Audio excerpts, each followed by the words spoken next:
Alrighty, today we have quite a bit on the agenda. And the biggest and first thing that we want to do is adjust the behavior of our little now headed chickens. And to do that, first of all, I need to turn the music down, like it's at least for me. Okay. Yeah, so the first thing that I want to do is think of how I want them to behave. Because right now, if we take a look at their behavior, let's turn all of them on. If we take a look at this, the enemies just kind of flail around. They pick a random position, they set to it, and then they throw the ball. But I don't want that to happen. I want it to be a little bit more, coherent, with a little bit more thought behind it. So what I want to do is to give them some different behavior, but I'm not sure what yet. And I think to figure out the way they should behave, I want to take a look at how a similar enemy would behave in a different game. So for example, their logic is pretty close to what an imp would behave like in a Doom game. So I guess today's work starts with launching Doom.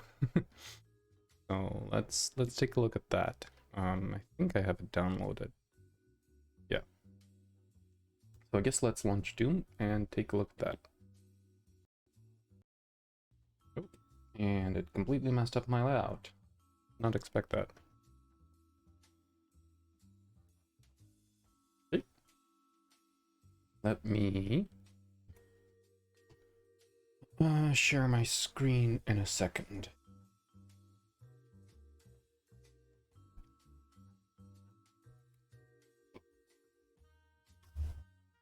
As soon as it launches. Okay.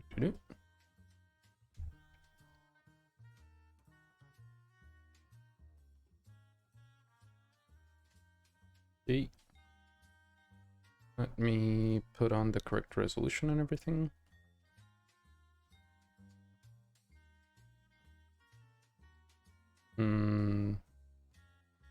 For some reason I decided to think that it's 16 by 10 rather than 16 by 8, but let's apply changes. Take a look. Okay. We can share the screen now. As soon as I figure out how to do that, which should take only a second. I can do this. Okay. Let me turn the volume on that down so I can hear myself think.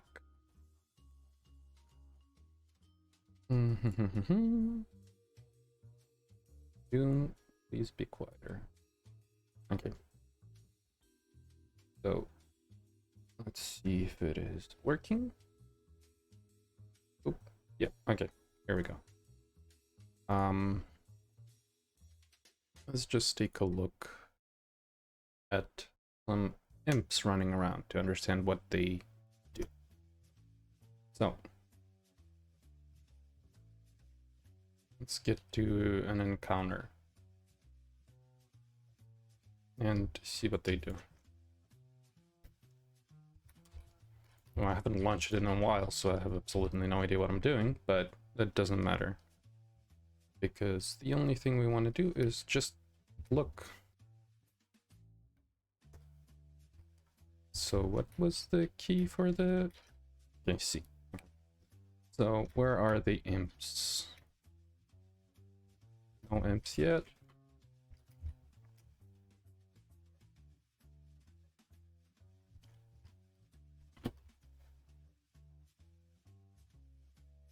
But we can also take a look at these guys while they're here. They pick a position.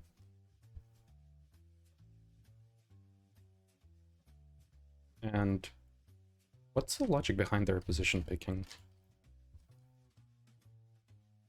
I don't completely understand what's like going on there. Let's hope that there are going to be some imps in a second.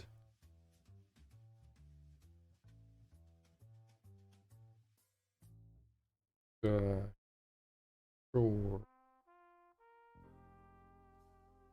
Doesn't matter.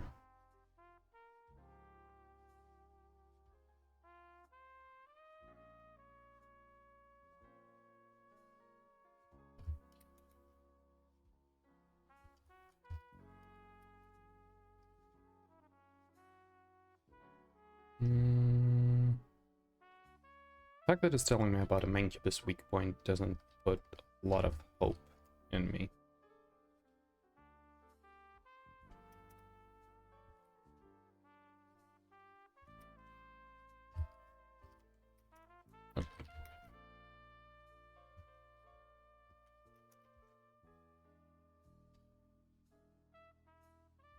Okay, just give me an imp. I want to take a look at an imp.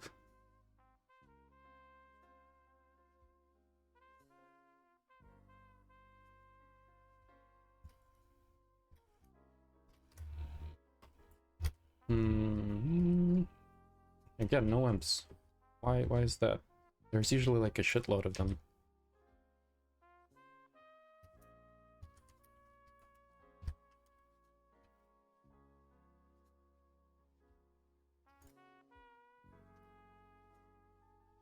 Where are all of them? I just want to take a look at where you go. Because these guys do rush you. These guys just kind of move around and shoot at you. They do just pick a position, stay there, and shoot for a while, right? I'm not just hallucinating.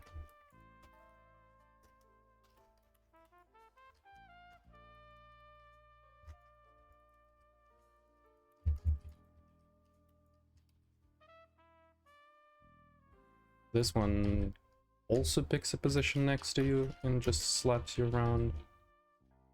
All of them just get to a point and then stand there shooting at you. Except for these guys, they do bomb rush you.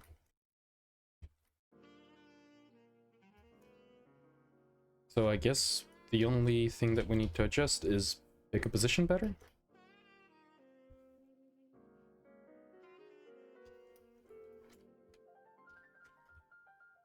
That's like the only thing that they do differently.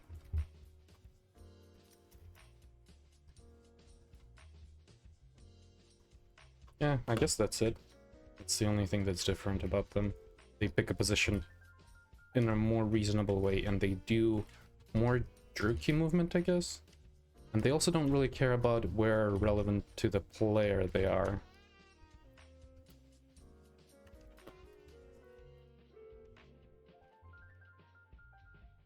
So that's kind of it.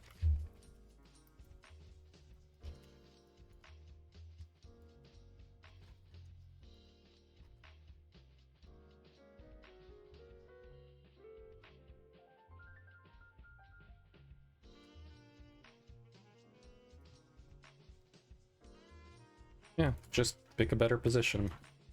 And everything else is level layout. They do all have very simple logic. So they will stand in place until you would get close to them. I think that's the gist of it. So let's get to a checkpoint. I think that's it. Yeah. Okay. That's more than enough, I think. So let's do something similar to that. But before we get straight into it, we can also double check if there's any research done. Doom enemy AI. And we can open our Opera for that.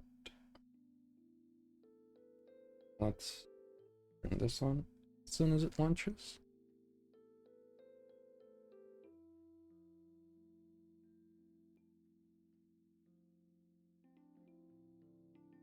Forgetting that it needs to be over Unity. Or not. Opening a new window every time. Okay. So, Doom let's say Doom Eternal.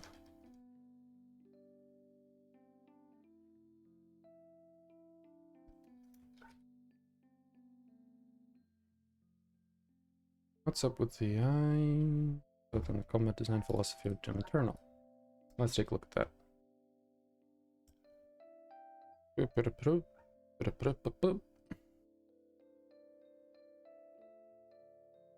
Okay, AI restoration. That's a mod that I guess makes it smarter or dumber. And some kind of matchmaking. Fire faster. Or they know immediately hide after you shoot their eye. They can no longer be frozen. Okay. Okay. Cyber Demons, the Eye of Doom. That looks interesting and relevant. That is also a lot of advertisement here. Doom push forward combat, yep. I mean, it doesn't really mean much because we're not really going for player constantly aggressively pushing the enemy. We want them to keep their distance. Range system, cover system. Okay, AI design. Accommodates as two vital ways: projectile fire and enemy placement. Human accuracy is intentionally reduced the faster the player moves to make you harder to hit. This shifts the use of weight distribution of shot accuracy. Demons deliberately miss when you're moving top speed. We can't really adjust the same logic here because we don't want the enemies to miss, because that is part of the combat. But we can make them shoot not at a player but at their bat directly. But if the player is flailing their bat around, that is gonna end up in a weird shot placement.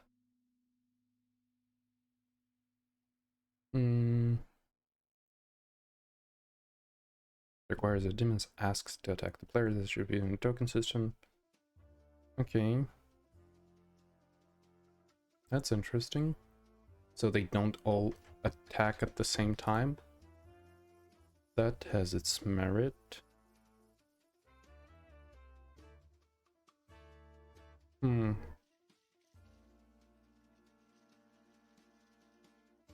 Where else can we... Let's go into the deep depths. I would say Doom Eternal Nightmare Enemy Eyes. Smartest AI I've ever seen. You off, they will corner you so you can dodge. Hey there. Glad you finally managed to get on.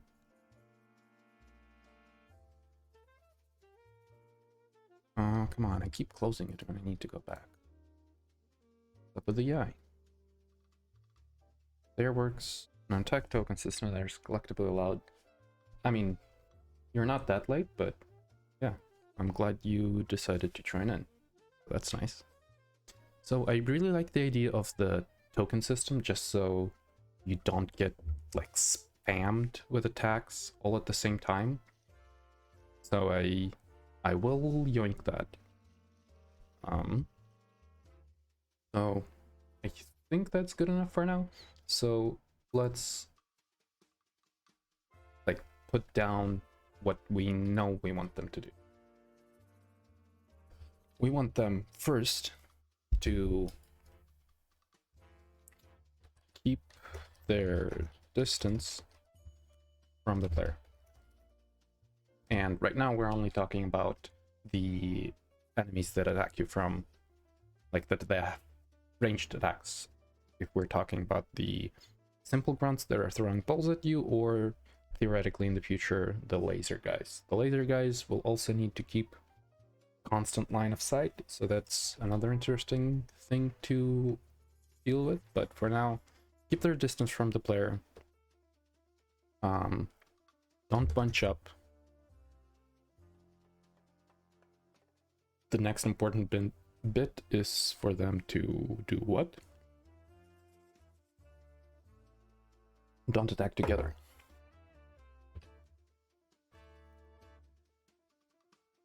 That seems quite reasonable for us because we can only deal with one, maybe two projectiles at a time. So let's say we want one type of a projectile get thrown at the player at the same time.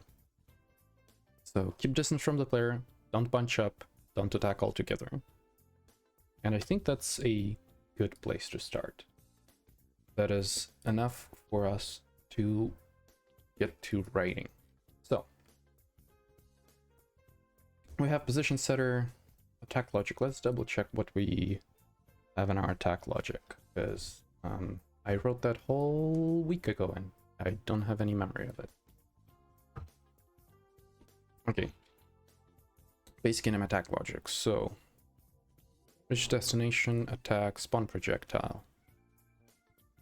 So basic enemy position setter. I think this bit just picks a point and gets point. Yep. And once we reach destination, moment set target position, and we're gonna like invoke an event on target reached. I think that's what was going on there. Animation controller, attack logic, position setter, move. So look at movement as well. Actually, let's close everything for now. Close other tabs. We want to deal with the position setter, movement, attack logic, and animation control. That's a good place to start. We have our 4 scripts. Animation controller, we don't really care. It just updates the values on the animator controller, and it has all the movement, it has attack. That is good for now. We don't want anything else here. But in Logic AI and enemy movement, we can set them up.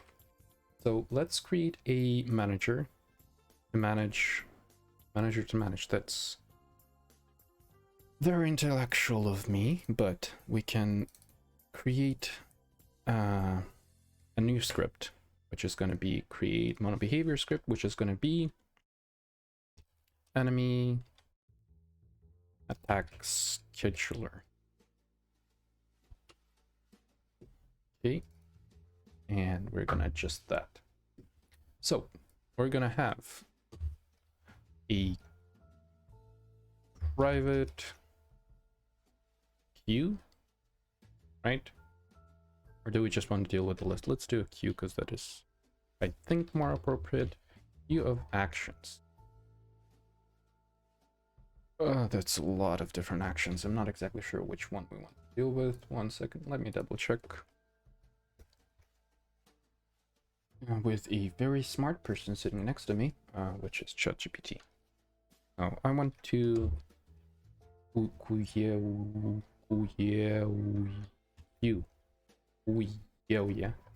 want to queue function calls from different classes in another class in Unity. We can do that with delegate and queue, dequeue, execute. So yeah, I guess delegate makes more sense than action. So let's just steal what our AO overlords are telling us to do. So we're just gonna rename it, pretend that we actually know what's happening. Tell me concept of the game in a few words. I mean, let me show you what's there. That is gonna be easier than explaining it. You know, 1 picture replaces 1,000 words. Okay. First of all, get our headset on and connect it to the... Then we can, while it's connecting, we can go in here and open Unity. So we have our little guys. They're not that little, but sure. There they are. Let's set their health to something manageable. Let's say 25. Let's not forget to change the damage on the bolt.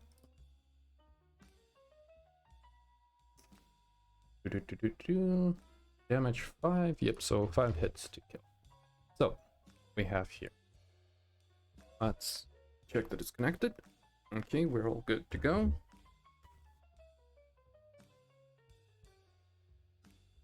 Let's launch this.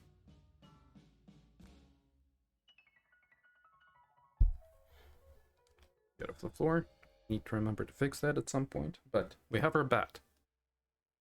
We have our enemies. We can lock onto them. Oh, just targeting on them. Off. Or maybe freaked out. Ooh, because it's colliding with... One sec. I added a feature and did not adjust the logic on the ball.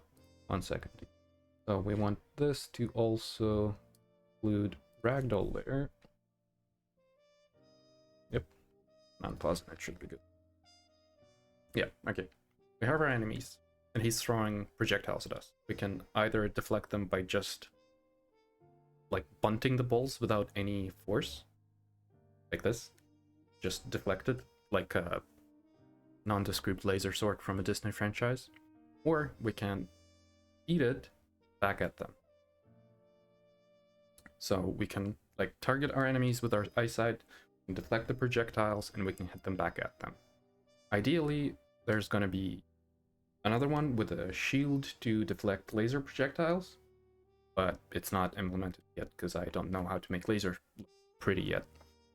So yeah, we're basically just defeating your enemies by throwing their projectiles back at them. And also an interesting thing what happened there, because it dealt so much damage even though it was just set to 5. I think it hit like all of his body colliders at the same time, so it registered multiple hits. But yeah, that's the basic premise. You need to kill enemies by deflecting their projectiles back at them. And yeah, there's going to be action, bit like this. And yeah, that's very briefly that.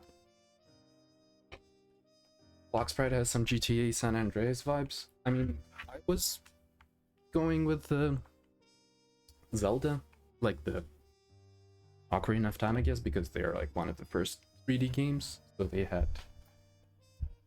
to add that lock-on system. But yeah, I hope it is fun. I mean, I genuinely enjoy beating on those balls with a baseball bat. But yeah, I think it can be quite a nice game at the end if I manage to finish it, actually, which is, I've said like that sentence way too many times. I've never finished it, but yeah, it can be fun indeed. So let's go back to the code. Ball smashing. Just casual CBT in Unity and VR. I'm pretty sure we're gonna get the wrong crowd if we start positioning it like that. But yeah. Okay.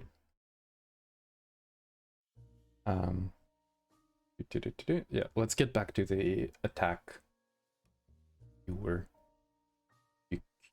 Yeah, so we have our delegate, and we can do a queue of queued functions.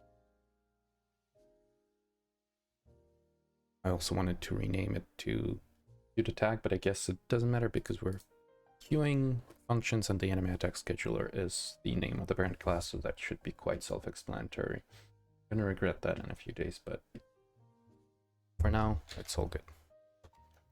So, private queue of queued functions, which are gonna be function queue.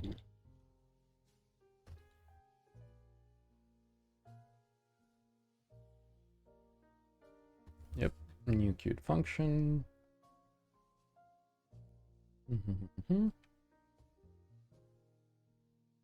can unqueue them and we can dequeue them. Schedule, yep. And no, not update. are almost smart, but not really. So private void dequeue function, dequeue and invoke. Let's make it in 2 lines because we don't want to do it like this. We want to do queued functions, function queue, yep, and then function dot invoke. And we can do a count check, I guess, but we don't need that because we already have the count that it's greater than 0. Okay.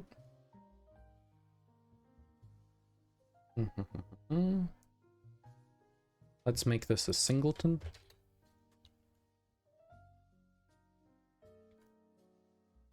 Okay, and we can schedule function, we can do queue function. So now we need to add the logic of when we want it to actually queue. So we're gonna go with this. We're gonna have a, but it doesn't need to be public and it can be private. Oh no, because we need it to be accessible from the other class. Makes sense. So private float last attack time. Okay, and when we dequeue it, we can set that last attack time to time.time. Okay, this will ensure. Yeah, singleton. I mean, yeah, singletons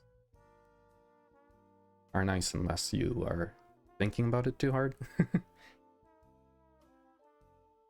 But again, I'm not writing good code, I'm writing working code, which is more important right now. We can also have a public float, not attack cooldown. Let's call it time between attacks. At least a second. Yep, that sounds reasonable for now. And here we can go into update and do this. Okay. So in enemy attack logic, we have attack, which will wait for the animation. It will start attack animation, wait for the spawn projectile event to be raised on it, and then spawn the projectile. So we want to call this function when the schedule allows. And we don't want to do it on reached destination, because we want the enemy to attack from the same place unless they have to move. And they would have to move if they don't have line of sight, if the player is too close to them, or if they're too close together. So let's create functions for those checks. So it's going to be private full check line of sight. It's going to be private full check grouping, I guess. And we can have a private full of what was the last one that I said? Line of sight, grouping. Yeah, check distance to player, because if they're too close, they need to move away from them, because these ones we don't want to be hittable. Okay. And basically in here, check line of sight. Let's do that. So we're gonna do, we want to go from the, it doesn't really matter, I guess. We need to go from upper half of the body. Let's add a reference to the transform, public transform, line of sight origin. So we're gonna do physics. Well, first we can set a raycast hit. Physics around line of position, basic enemy movement destination. Why do we care about the destination? We don't care about destination, we just want to do line of sight position plus line of sight origin. Did I call it? Oh, because it's public. Line of sight origin forward.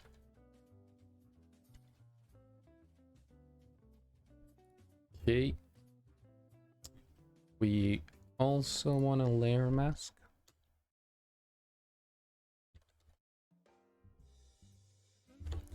For not a player layer, but for line of sight, check layer mask. Yep. So we can do this here. I think it needs to be before out hit. Nope, it needs to be after. Okay, origin direction out and layer mask. Wait, I think it's converting, yeah, it's converting max distance to layer mask. And the max distance is, well, let's also set that to a range. Public float, back range, 10, let's say 15, because that seems like a reasonable number. So here we need to put attack range and layer mask, is that the correct one? Max distance.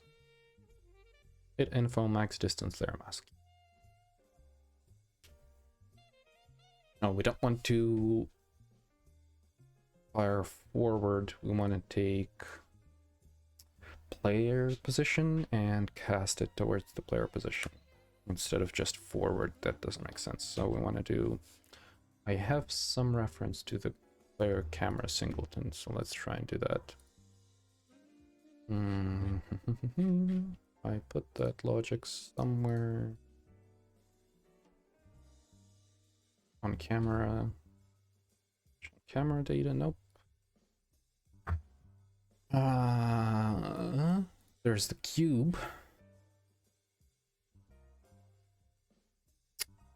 That might not be good because we have this cube as the detection for targeting.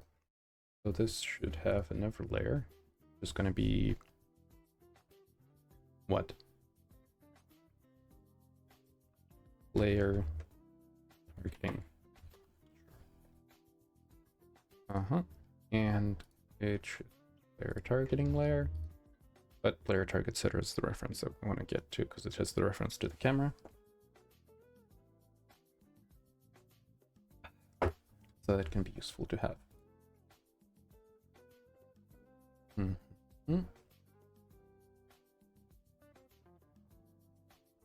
I think that's it. But we need to set up layer collisions, right? Project setting, physics, layer mask. So player targeting needs to only interact with not grabbable, not ragdoll. It only needs to target what? Basic enemy, layer enemy. It only needs to interact with enemy. So it doesn't interact with anything but the enemy. 1, 2, 3. Boop, boop, boop. Just the enemy. Cool. Save.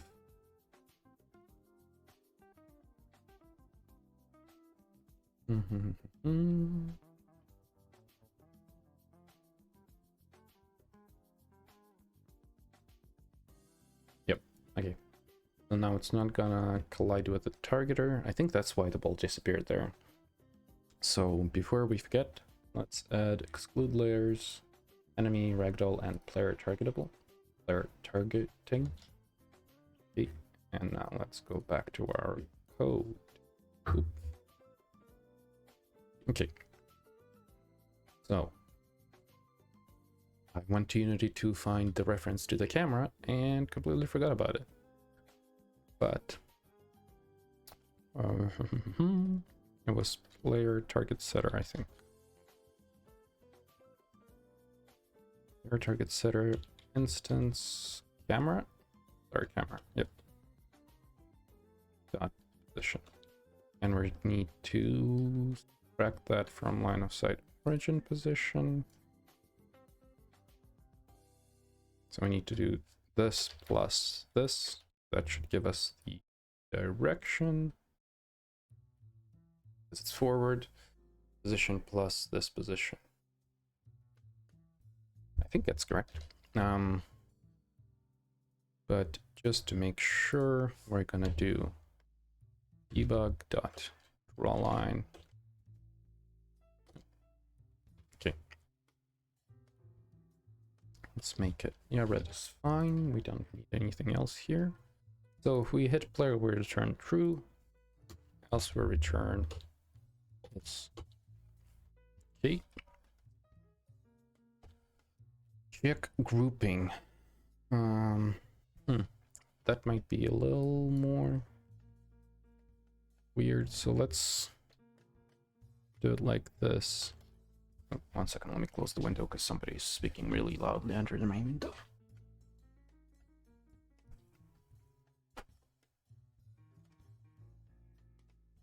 Okay.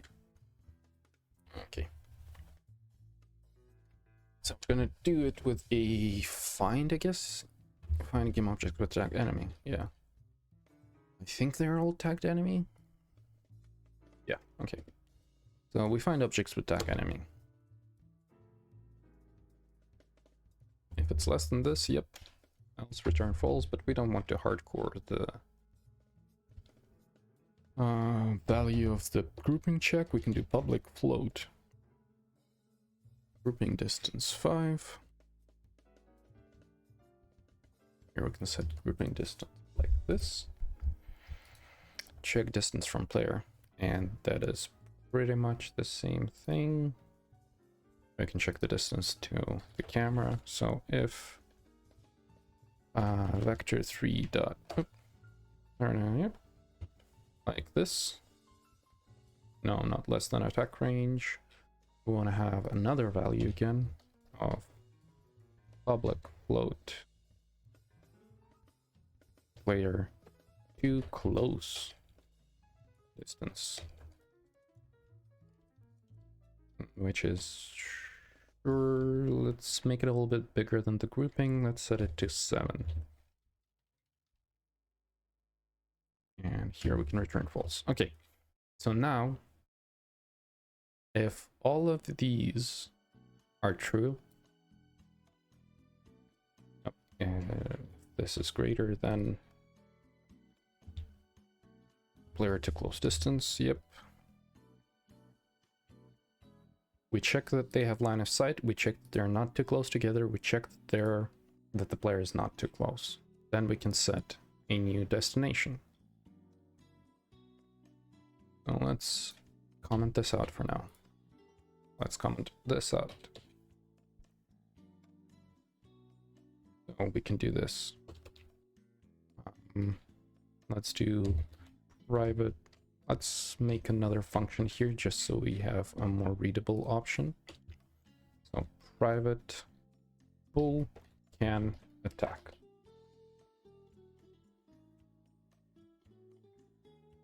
So here we can return, check line of sight, and check grouping and check distance from player. And we can one line this, because that makes it prettier, I think. Nope, that's not how you one line it. I think you can just do this. Yes. Okay. So we check this. We can attack. Okay. So here we're gonna do. We can attack. No, not exactly. if can attack and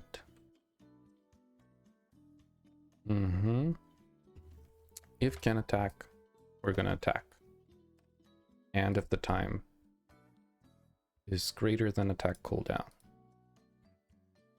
we're not gonna attack, we need to schedule an attack. Imagine if in real life you're like in a street fight and there's like a bunch of guys and they need to get a little piece of paper and write down, I'm gonna attack him at 5:15. Does anybody else has 5:15? No? Okay, 5:15 is good. The other guy's like, no, sorry, I can only do 5:15. I cannot do any other time. Can we reschedule? And they spent the next 20 minutes just planning timing of their attack. But yeah. So if can attack, actually this check should also be, no, not really. It doesn't make much sense. Let's not name it can attack. Let's rename this to are attacking conditions met. R is not good. And let's remove R. If attacking condition met and time since last time is greater than the cooldown, we say that we cannot move. Oh, okay, we attack, and in attack, we're gonna schedule it. So instead of starting attack animation, we're gonna private void set up for attack here, like this. We can take this, put this here and there. Instead of attacking, we're doing setup for attack.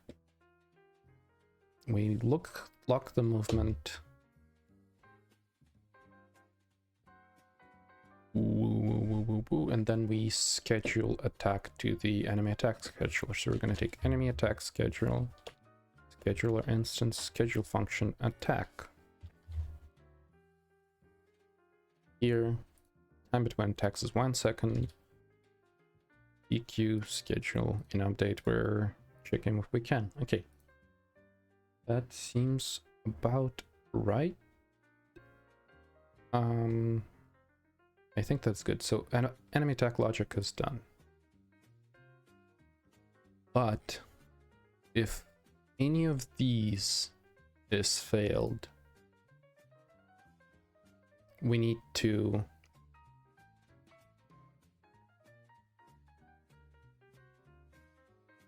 do what? We need to move the enemy. They're not moving unless they have to. I guess we should also have some extra logic for their extra types of movements, just so they're not standing around aimlessly. But let's say that their attack cooldown is going to be way lower. Something like 5. Attack wind up we're not using anymore. We're subscribed to an event. So basically an update, we need to add another logic. So if attack conditions are not met, we want to take movement and tell them we need to regroup. Reposition, not regroup. Basic enemy movement has pocket player update, set target position, which is used in position setter. So okay, pick a point at a radius, set destination debug. So point at a radius to users. Where's the other one? Pick a point at a radius, pick a point at a radius. That is not a very good naming. Let's create another one. These are we gonna keep for now, but void pick a new position. Okay, and we're gonna set it to not the basic enemy movement, but position setter is gonna pick a new position. And that looks like it should behave correctly, so let's save this. Let's go to Unity and see how they behave now. If they are smarter or dumber than they used to be before. But before that, let me double check. Let's set this to disable because we haven't set them up properly yet, and it gives them a little jitter. Okay. Basic enemy 2. Attack logic. Let's double check. Grouping distance 5, attack range is 15. Line of sight check layer masks. So we're using walls and layer. Okay, the walls for gliding, player for seeing if we actually hit our target. Index finger, line of sight, origin. We do not have, but that should be, I guess, something on chest height. So I'm assuming that it's going to be somewhere like spine 1. Nope, spine 1 is too low. Spine 2 still too low. Spine 3. Yep, spine 3 seems like a proper origin for this. So we don't care if like their lower body is behind like an obstacle, they can still attack the player. Yeah, this seems like a reasonable point of origin for that. So let's see how they behave. Save and launch.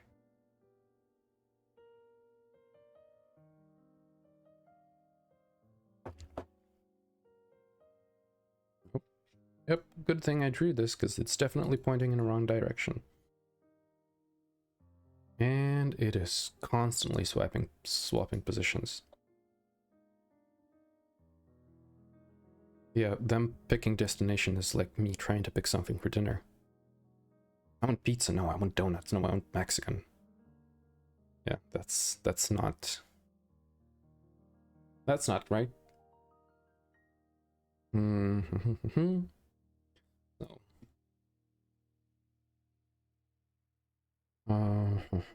so the line of sight was wrong. Line of sight, yeah, because we need, I guess, not like this, but needs to be this position. Oh.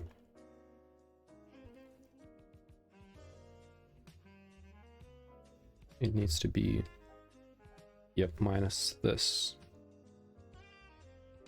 So we get the vector from there to here. Let's check if that's correct. I think that should be. Because by adding together, we're just getting a point somewhere. That doesn't tell us much.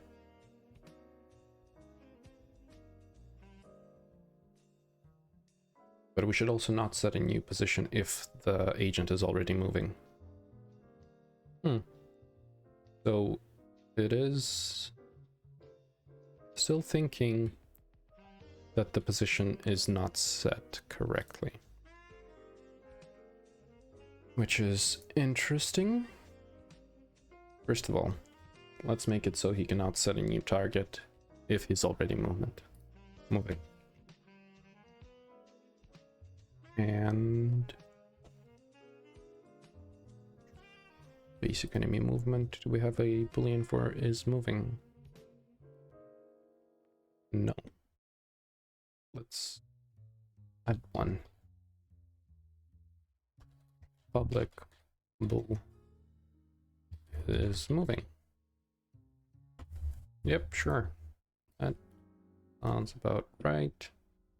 And basic enemy movement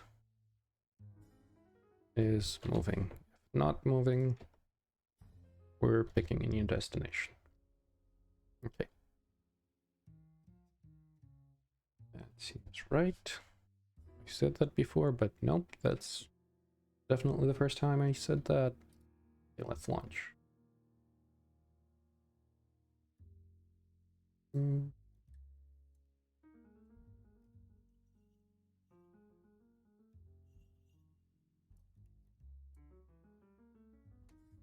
And okay, you reach your destination, but you still think that you cannot hit the... Oh, wait. I'm trying to refer to the singleton of enemy scheduler, but I don't have it anywhere. Oopsie daisy. Let's create empty management singletons. And we're gonna add this here. Okay. So it was always thinking that it cannot attack because the enemy scheduler does not exist.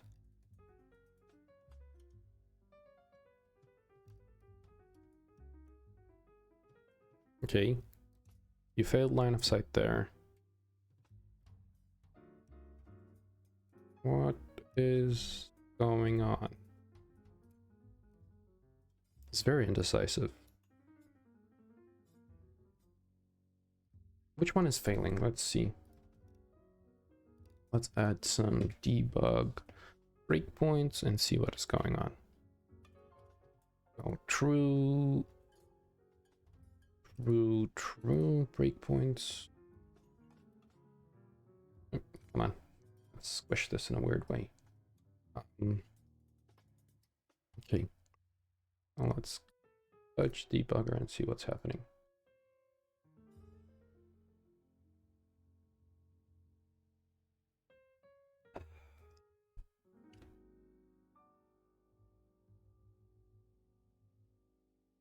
Okay, plastic, we do not care. Doesn't seem to be returning true on any of them. Didn't hit a single breakpoint. Turning false on line of sight, but what's the hit? It's hitting a cube.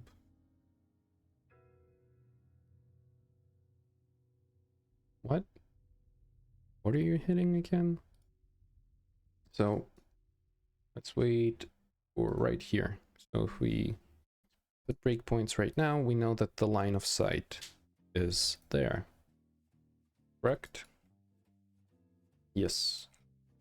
Line of sight is there and it's pointed at the player. So it should be hitting it. And the layer mask is player and wall. Okay. Let's see. On pause. It's breakpoint and returns false on check line of sight. Because it hit what? It hit a collider called cube from the tag wall. Okay. Why does it think so? Oh, maybe the player is not on the player. Let's actually double check that. So this is the camera, player controller. Is on the layer player. Why is it not hitting it? Why is it hitting cube whatever, which is the wall behind it?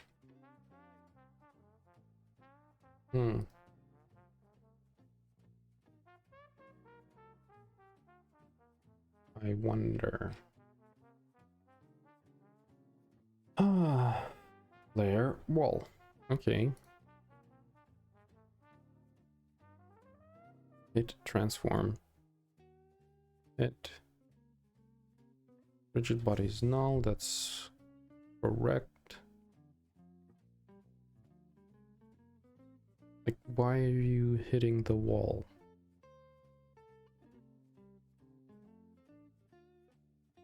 I don't completely understand why. Slider cube. Slider game object called cube, which is the wall behind him, but not the player.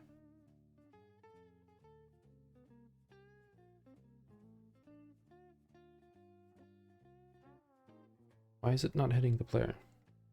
Maybe...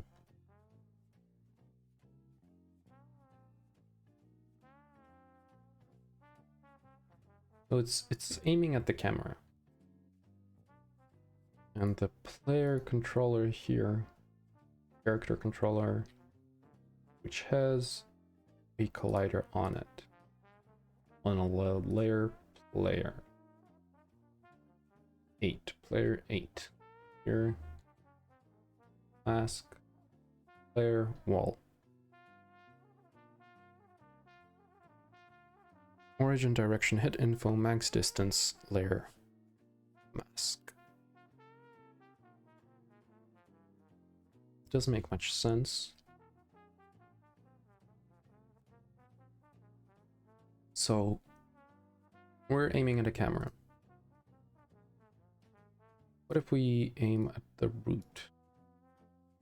That is going to be the base of it. I guess let's add an offset, because I think that might be it, because the camera is technically like on the very tippy top of this collider.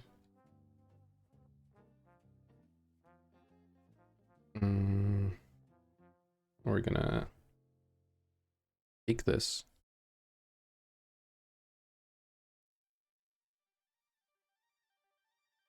And we're gonna aim a little lower. Like minus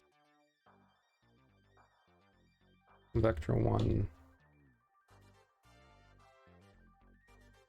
Vector 1 is what? Vector up, I guess. Multiplied by 0.5, so half a meter down, sure. Multiplication will go first, and then we can do this. Yep.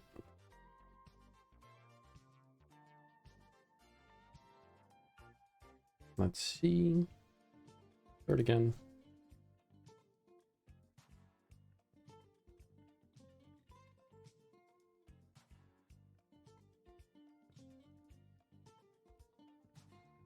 So he should be able... Okay, yeah. That was just hitting the very tip top of it.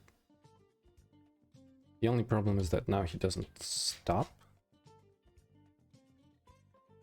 before attacking.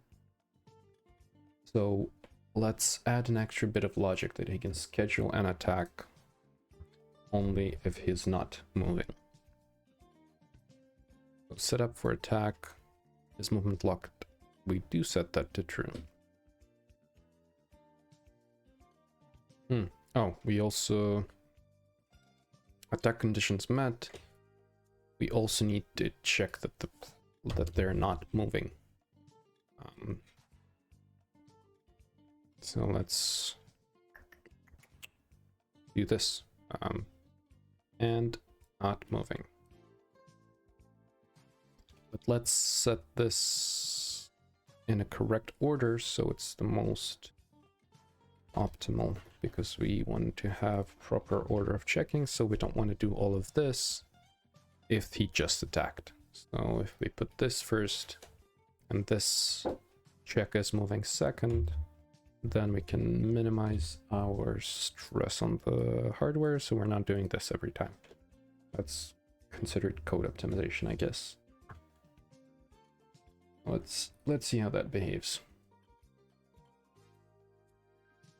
So now there should be way fewer lines, because we're not gonna raycast it as often. So he's going there. He picked a position. He's just gonna stand there, yep. I don't know why he still raycasts. And also I don't know why he is attacking every time. So something is still wrong.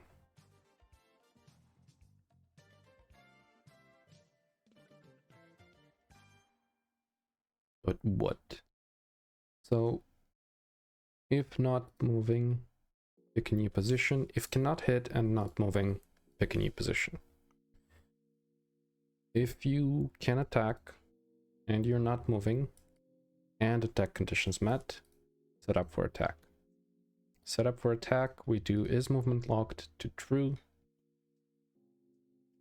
So it cannot set a new destination, right? So if movement locked, look at player. That's why it was jiggling in a weird way, because it was trying to look at the player because it thought that the position of it was locked. So set target position. If movement locked, restore destination. And we wait for a little bit. Like we check every second if we can start moving. So let's look at him again.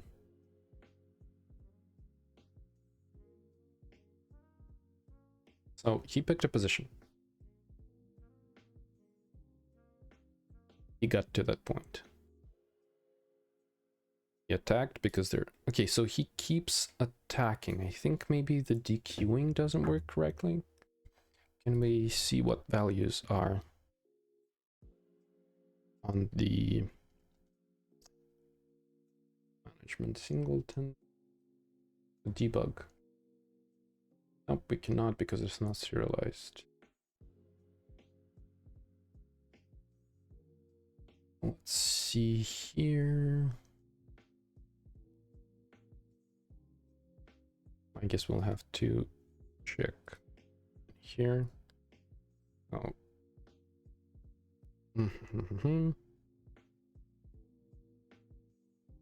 I guess let's just put a debug line here. Debug.log DQ'd. Yeah, sure. And here, debug scheduling. Okay. So let's see how many times we actually call these.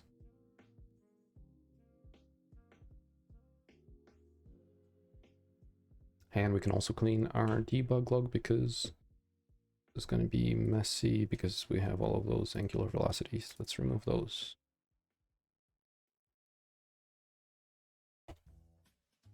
From the animator controller, and we needed to check that.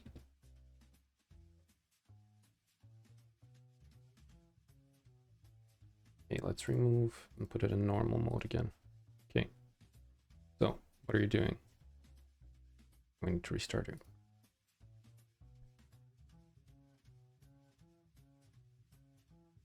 Clear. You picked a position. You're not... Ooh, you're scheduling it so many times. Okay, gotcha. So I guess we should also add the logic to only allow scheduling once. Should it be in here in the attack scheduler that will only allow one enemy to have a single instance of an attack here, or should we only schedule it once from the enemy? I'm not sure what would be the best approach here.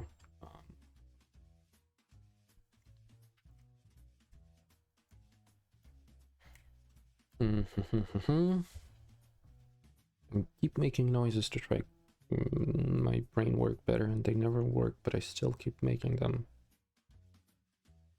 I'm not sure. Let's put it in enemy attack logic for now. So let's put a private bull attack schedule.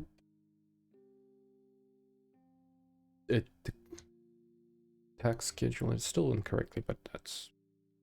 So if we do set up for attack, we set attack schedule to true.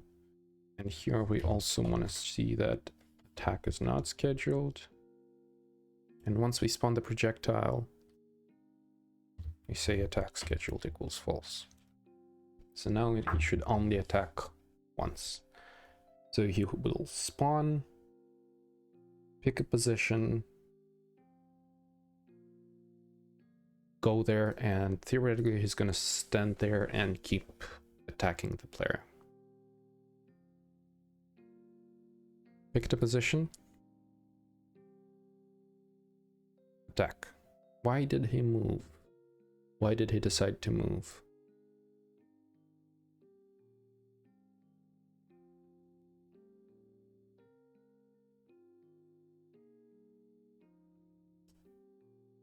That is bizarre. Is there some legacy code that I didn't remove that still wants to do that? Okay, so he still runs around between attacks. Which he shouldn't. He should like stay here. Yeah, like this. Oh, he only did it once. He got here. Something was wrong there. Something was wrong here. Let's add more debugging lines so we can see what's going on. Here we're gonna do debug line of sight. Debug, not enough.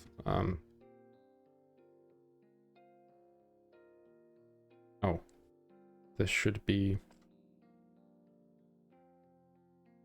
also, it is checking distance to itself. So if it's more than this, we return true. Also, we need to add if enemy is myself. We ignore that. So I guess it was doing that.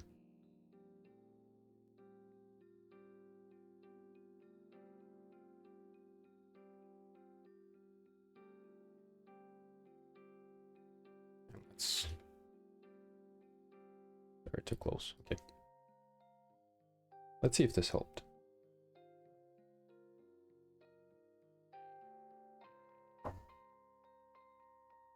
And launch.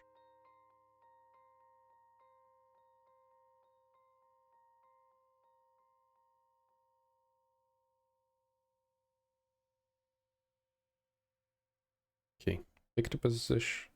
Keep too many enemies in range. What? So you are... Oh, because you're not... You went through each... Oh my god, so... If this is less, return... false. Otherwise, we return true. And here we go in here. And this is too many enemies in range. Okay. Now you should be good.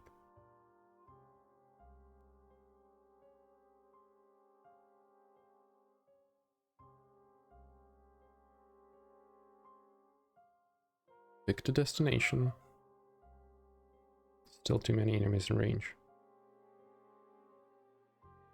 I feel like I'm missing an extremely stupid thing.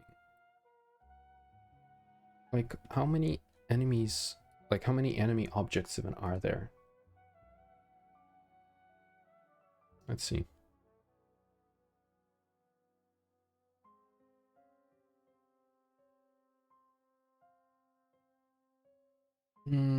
Distance to player. Yeah, sure. Check line of sight. We don't care. Want to see how many enemies.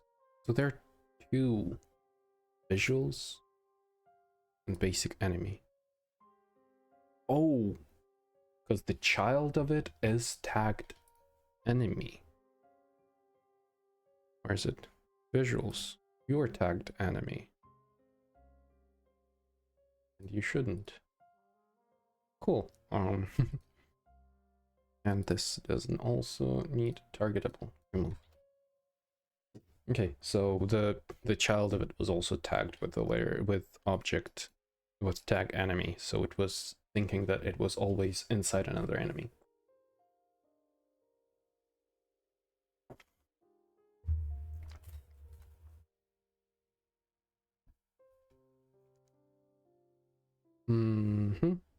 No line of sight. Player too close. Yep, that's good. Player too close. Collapse them. No line of sight. attacking. Why are you moving after the attack? Like, what's causing that? I think there might be some leftover logic. Oh, pick point and radius. Oh my god, yep.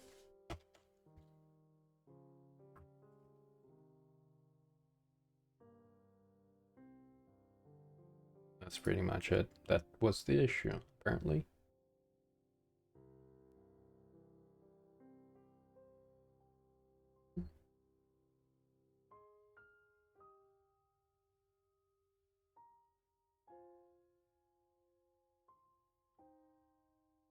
Oh, now it's gonna pick a point, and if that point is correct, just gonna stay there. I mean, he probably should pick a point that is good by default. 3, 5, 6. Are you waiting for so long? What's your attack cooldown? 5. Let's say 3 because you're not gonna attack at the same time. 1, 2, 3. 1, 2, 3. Animation. 1. Okay. So you picked a position and you're staying there. Nice. So that all makes sense.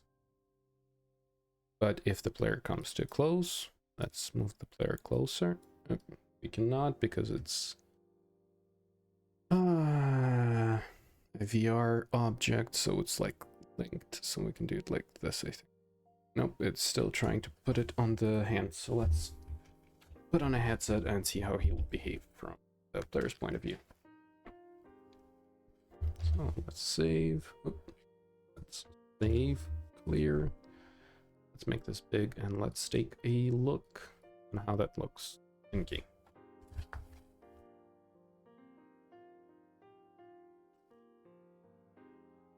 Link connection lost. Let's reconnect.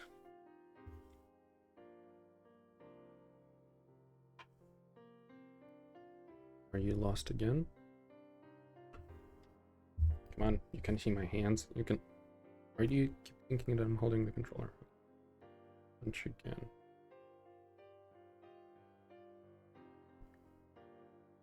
Okay. Let's connect it. Connect.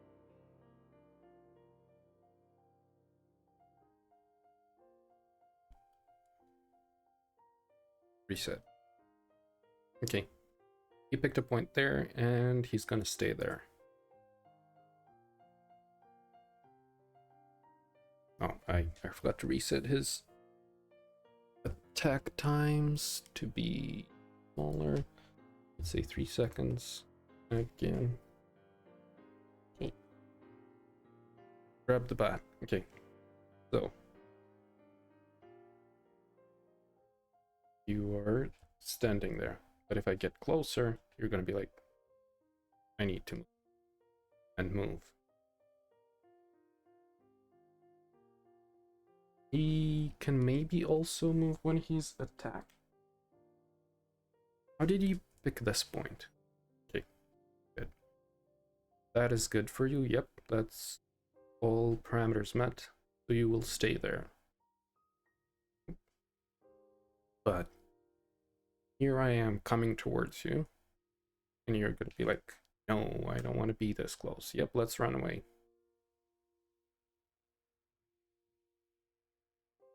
But I keep moving towards you. They should be way faster. Because this way he can just not run away from me. I'm just bullying him pretty much. Yeah, he can definitely be way faster. The position setting should pick a correct position straight away.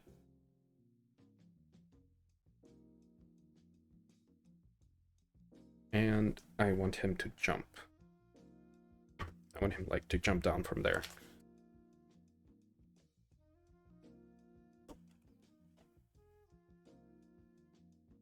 So let's work on those changes.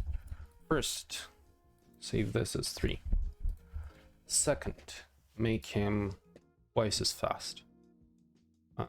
Let's say almost twice. Let's set this to 8. Faster acceleration. So he can start running from the very beginning. Obstacle avoidance, yep. Traverse of mesh link. I think I need to add jump points for him to be able to jump off. Nav mesh surface. I think we can do like create empty and something like nav mesh jump or something similar to this. Let's see, nav mesh link. Yeah, right, area type jump, bidirectional, cost modifier, sure, -1. We can set those later because I think it's gonna be like prioritizing moving off link, like off mesh or not.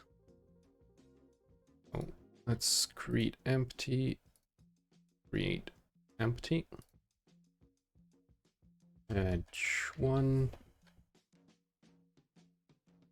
edge. That's exactly how I spend my evenings.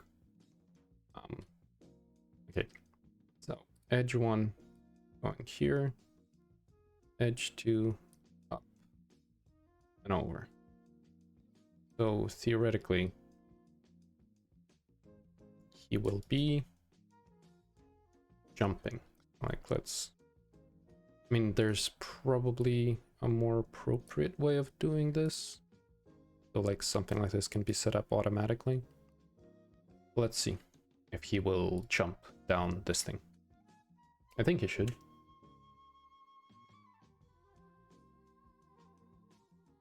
Unless he decides to go the other way. So let's move our player closer to him. So he's forced to run away.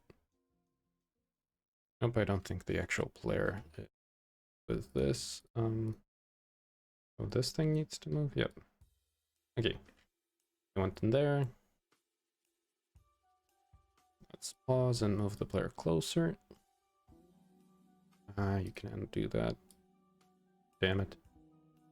I just want this to be movable in debug. Yep, okay. You're going up. Can you, like, pick a position where you have to jump? Or we can just add a few more jump.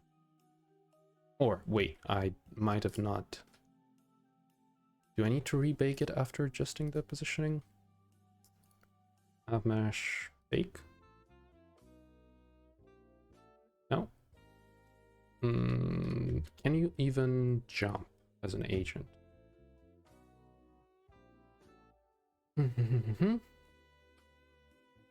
Let's see if we need to add anything.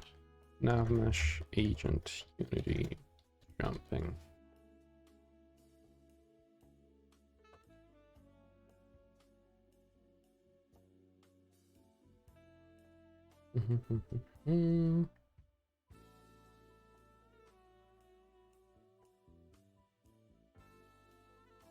So, nav mesh link humanoid jump. Let's do a correct thing and look at the documentation. I guess I should also share this just so it's more understandable what's going on. So let's bring the Opera back in a second. Well, let's see.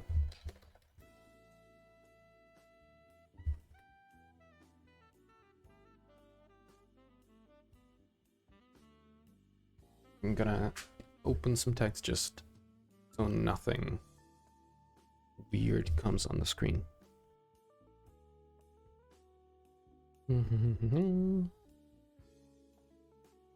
I guess let's give this a try. So, nope, that is not what I wanted. Oh, yeah, I guess I'm just gonna keep this to myself. Rigid body, no. Okay. So we want the... Because it's technically a passable mesh. Let's do a few little experiments here before we continue. So if we take this one and like move it to here, and we're gonna create like one here, we're gonna make another one here, just so it's guaranteed that he's gonna use like one of them. So he has a lot of ways of going up and down. And just in case, let's rebake them. So let's start and see if he will jump or not. Okay, yep, it did. Let's make him keep moving. Where's the enemy? Okay. So player to close distance, so he's just constantly moving. There, goes there. I guess he decided not to jump there. Neither here.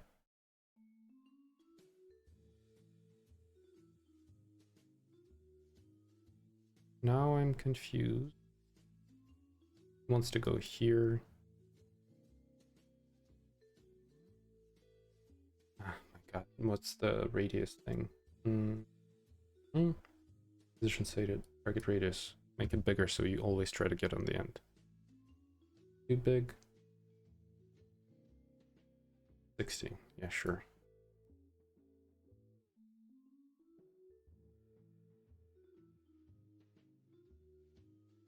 Now we're just gonna keep better up there. Okay, so he is jumping, it's just doing it in a really weird way. Yeah, he is jumping. Okay, so just the jump itself seems to be set up incorrectly. Or, you know, just partially incorrectly. But what is cost modifier?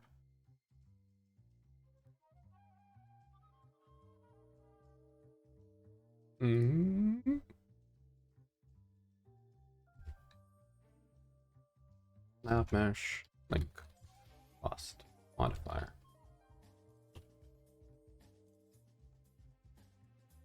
That is from 31. So nav mesh link. Cost modifier. When the cost modifier value is non-negative, cost of moving over the nav mesh link is equivalent to the cost modifier value times the Euclidean distance between nav mesh link endpoints. So basically we're saying, okay, yeah, good night, glad you joined in, but good night, bye-bye. Have some sweet dreams. Okay. So, can we change jump speed? I guess maybe we can change it on the agent itself. Speed, stopping, radius, height. Area mask, add to a repath. Okay.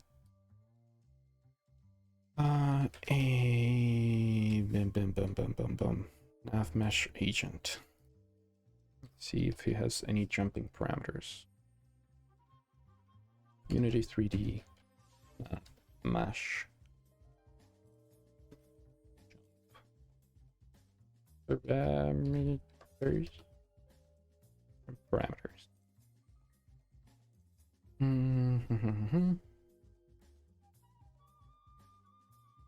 Roll max jump.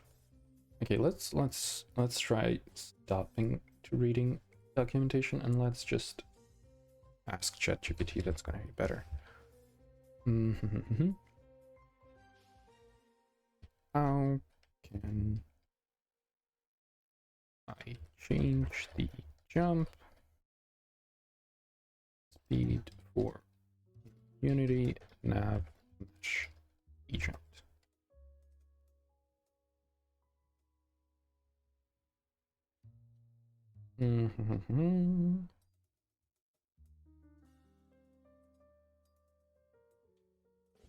That is not what I wanted. I want to use What are they called? Mesh links. Mesh links.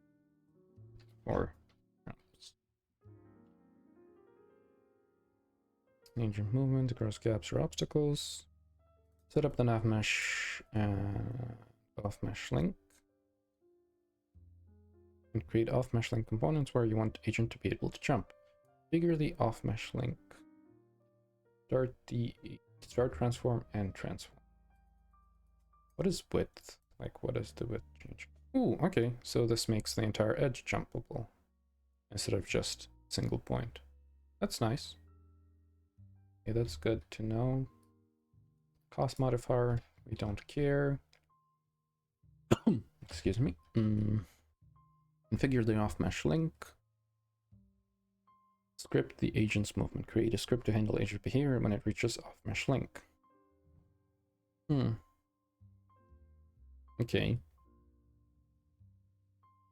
So we do need custom logic there.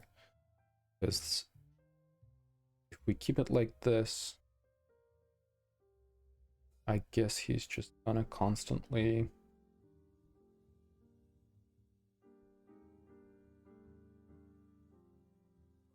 Yeah, he's just gonna move there at the same speed that it is.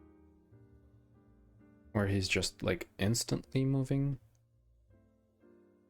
Not 100% sure. Make him move.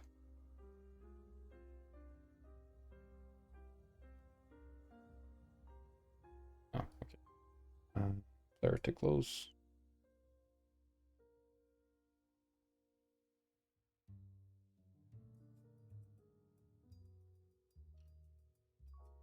And okay. On the top, and now he's going down. Decided to go down the stairs. Go down. Okay, jump, jump.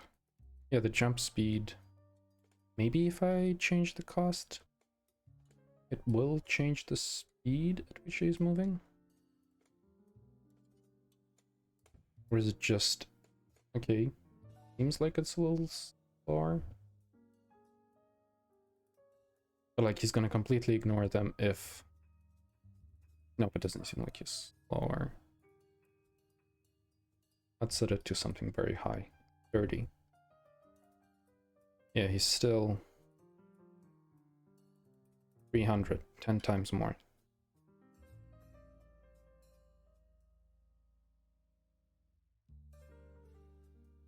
Yeah, he's still moving with the same speed. So we'll need to do some extra code and extra animation there.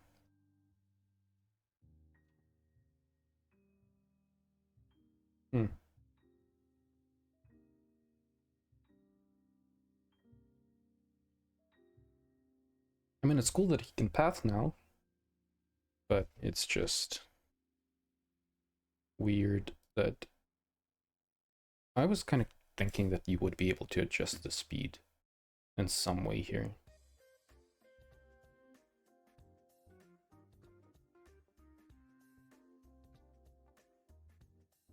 Yeah, well, that's fine. We can work with this, but let me hit a BRB and BRB.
Okay.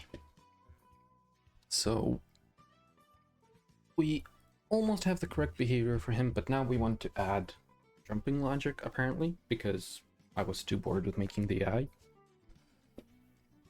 So I want to make something visually pleasing. So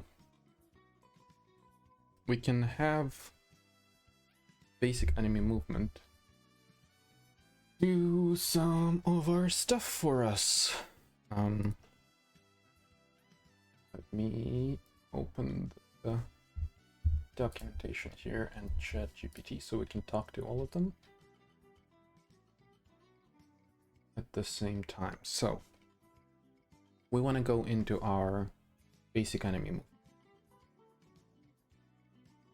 and after that want to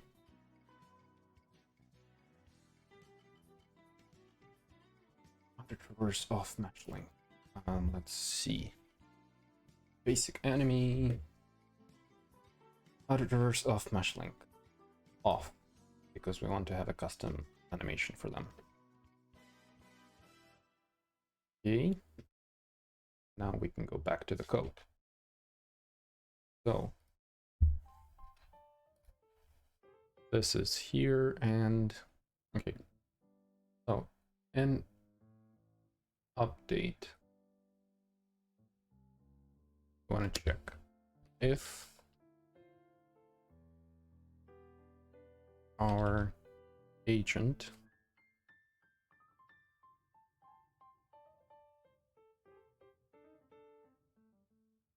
is on mesh link. We want to do a jump. Let's jump a core team.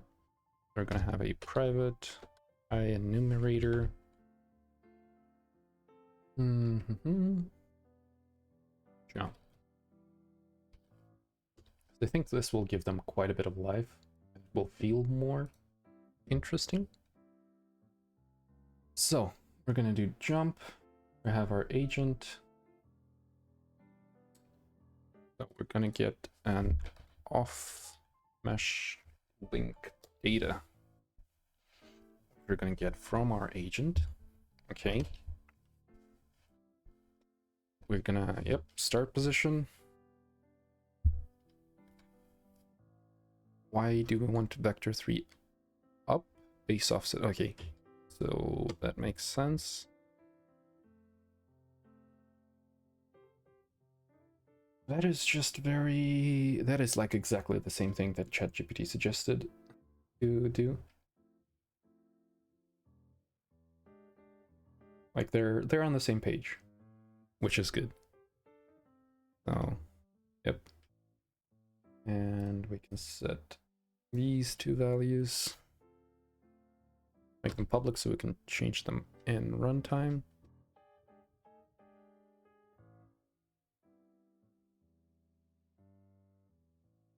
But let's double check on what if the end point is below the start point.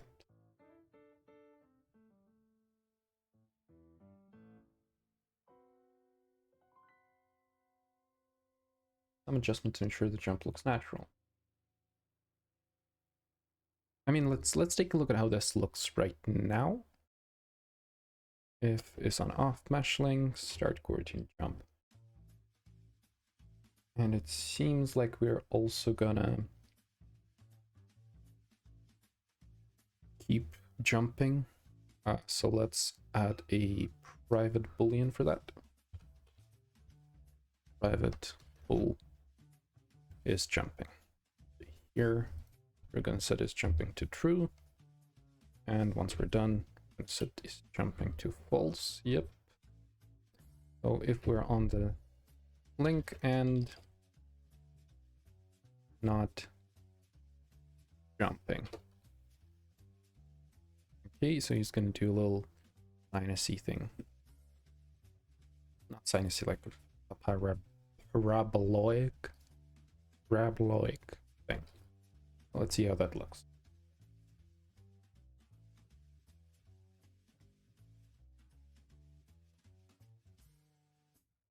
Okay.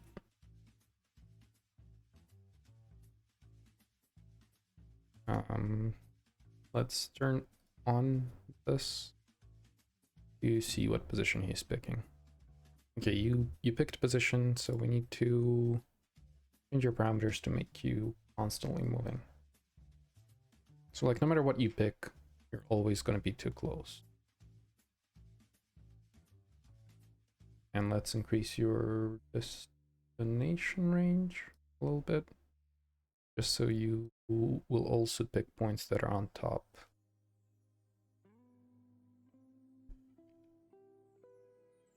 You're deciding not to... Oh, you are jumping there. There was a jump, I definitely saw that.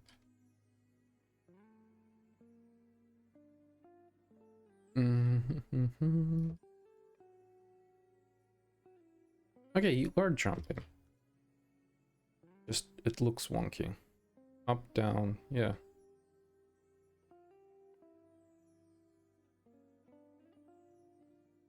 Yep. I think if we add animation, it will look fine.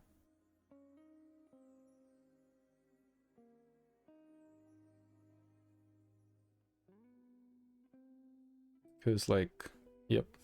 So, first of all, let's adjust our script a little bit.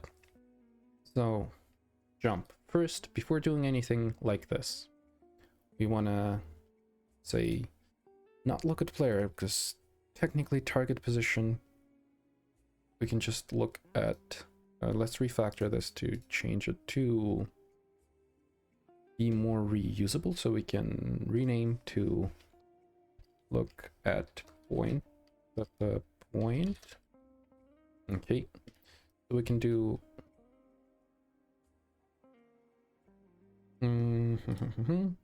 is jumping through here. Okay, so we're gonna do while something look at point, and it's gonna be the end position that we want to look at.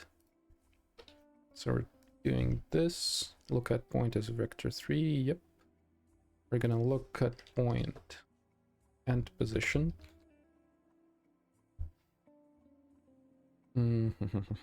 And while the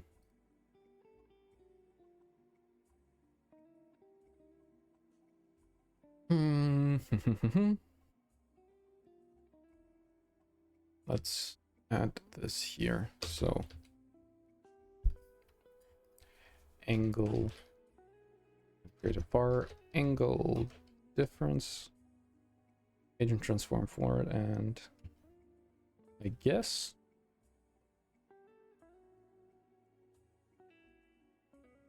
while this is greater than 0.5 seems reasonable, we're gonna do look at point, and then we're gonna recalculate it here, and we're gonna do yield return null.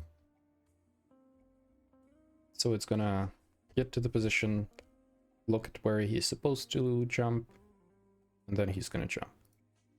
So let's see if that is actually what happens.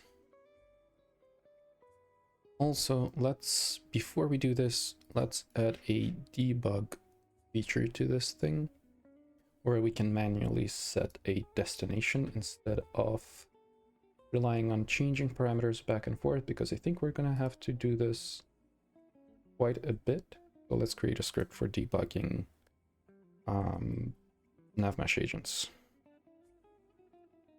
So let's create a monobehavior script and navmesh agent destination debug. Let's do that. So we're gonna have a, so it's gonna go to itself. So we're gonna do public navmesh agent agent, and we're gonna have a context menu of set destination debug. Yep, thank you very much. And it's going to be a public void set destination transform position. We don't want this, we just want it to go to the debug object. Okay, that seems good, and pretty much that's it. Yep. Okay, well, let's create an empty and call it debug destination, and avmesh destination debug goes here. Okay, and the agent is basic enemy 2. Cool, and the debug destination is going to be down here. Before I forget, let's remove the constant laser that is firing because it's just annoying to look at.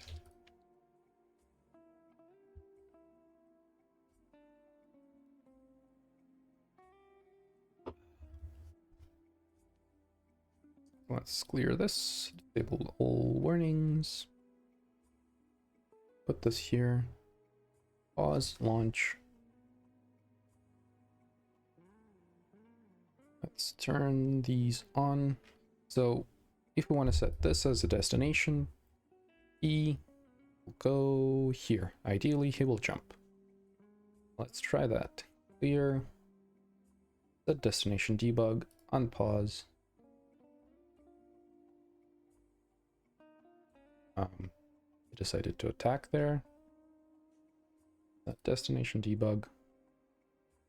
Is he still technically turning around? Because that is not exactly how you turn. Where's his forward? Oh, because he can only turn horizontally. And that's why he's freaking out. I think that's it.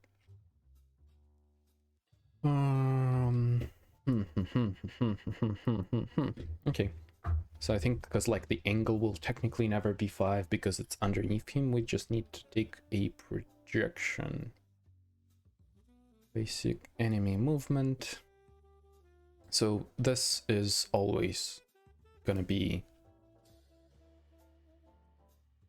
incorrect. So we want to project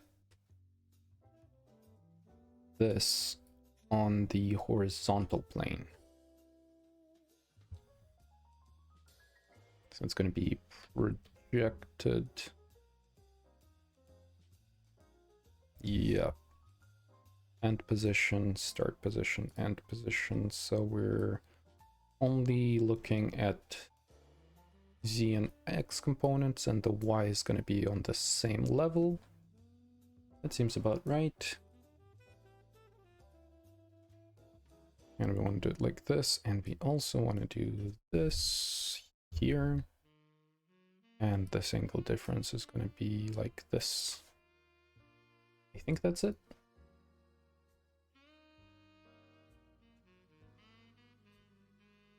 So let's give it a try. Pause, start.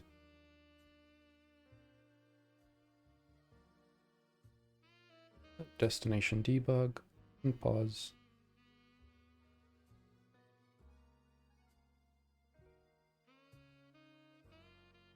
What if I do that? You're still, I think, thinking that you're navigating an off-mesh link, right? Yeah.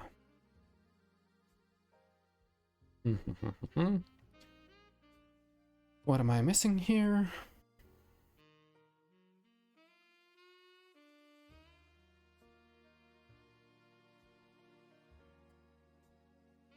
Okay, so the looking at player also was wrong because it was trying to look at them on the same level. So this needs to be adjusted, not this. We don't care about this. Let's make sure that the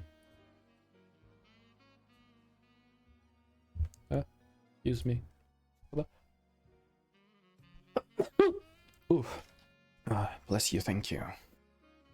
Yeah, we need to check that the look at is actually doing the correct thing. Because it's not right now, because it's trying to look... It's trying to offset it like this, like vertically, but it can't do that because the agent is only rotating in this plane. So let's fix that. So let's remove this. And here we can return bool to see if it's true or false. That is going to be better. So direction. Oh, this was actually doing the correct thing with the direction Y being set to 0. If direction is not equal 0, so we can pretty much here return false. And once we're done, we can return. Should be good. So here can be like while look at point and position, while not look at point, you'll return null. And it should be turning until it is looking where it's supposed to.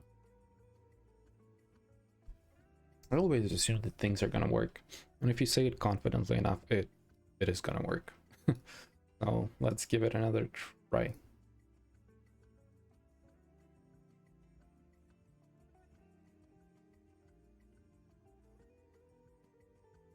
So he was going somewhere. Okay, going there. Let's try not to touch the debug yet, because maybe there was something there that was broken. Player to close. So he's always moving.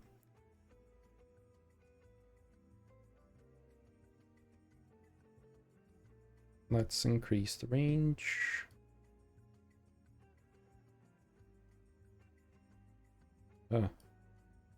What are you doing now? Are you like this? What happened to you?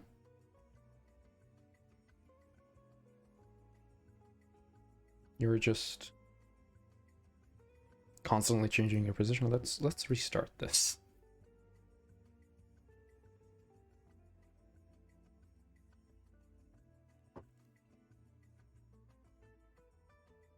Okay.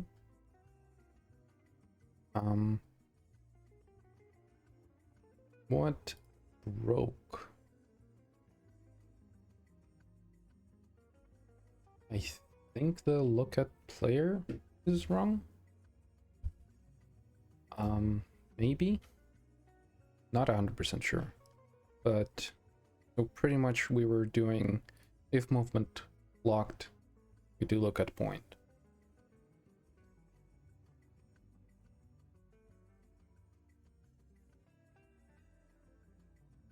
Start coroutine jump. Jumping through. Okay. Interesting. I'm not 100% sure why he was freaking out. Let's put debug log here. Jumping. Let's put a debug here. Turning to jump destination, yes. And let's put another one. Finished jumping. Okay. And here we can add another one.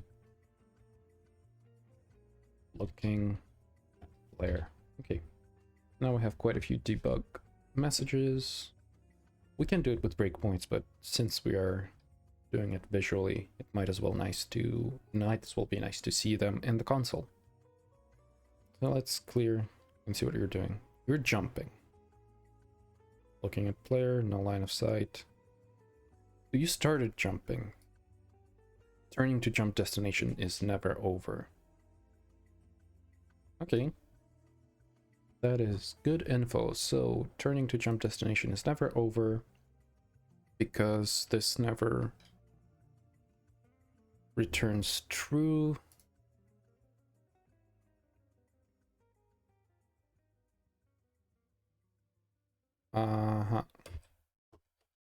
So it is always false because transform rotation slowly turning.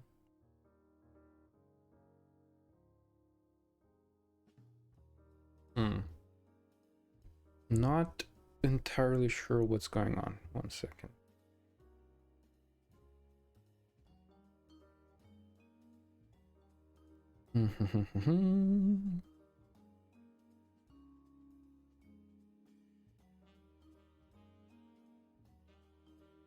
Yeah. Where are you trying to turn, my man? Turning to jump destination. Target position minus transform position normalize.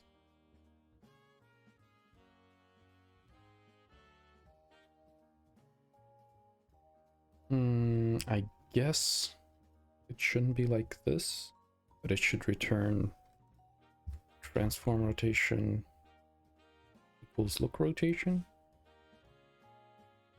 Like this.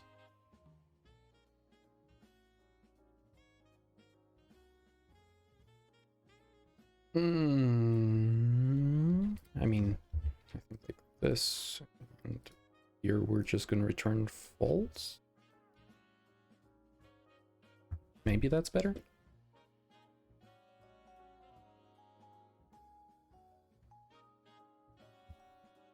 It is a little bit of a guessing game here for some reason.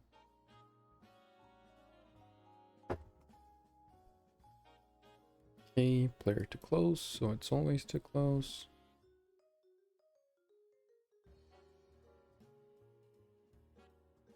And this needs to be a little bigger. So what are you doing? Turning to jump destination. Why are you setting new destination? I guess we need to check also that we're not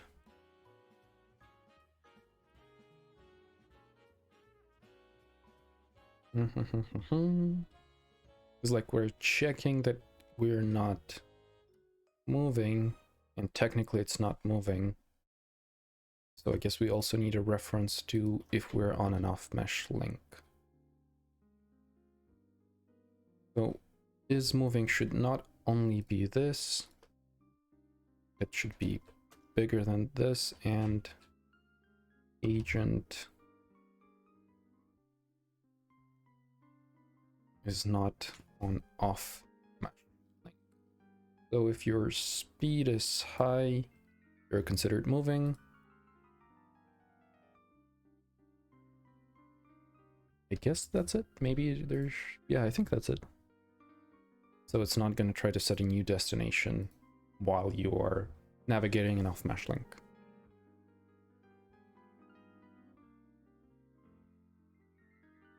Okay, player to close. Increase the radius, get up.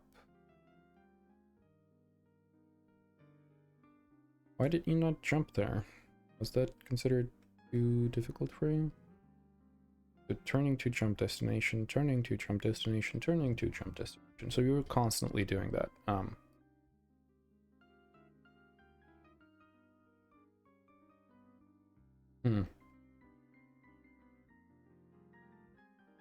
What if I do this? Oh, okay, you're all constantly overwritten.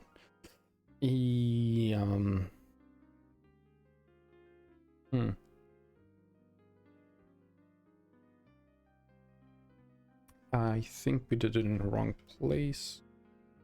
Let's remove this bit. So pretty much what I think we want to do is set target position if movement is locked, or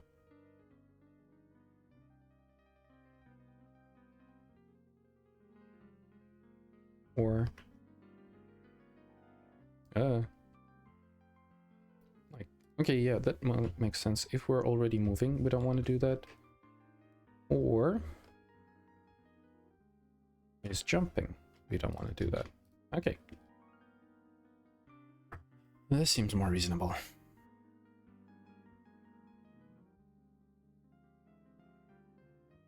Okay.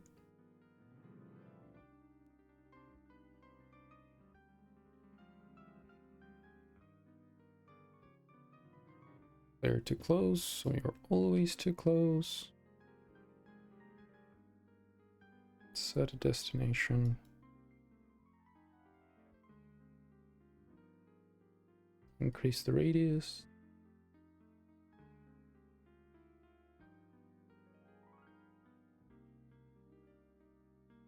Oh, you're lagging for some reason. Stack overflow. Okay, wait, what? Question variation caused stack overflow. Basic movement line 19.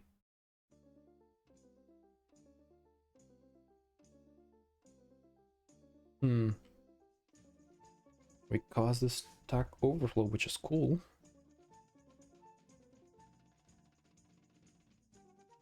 But I wonder how.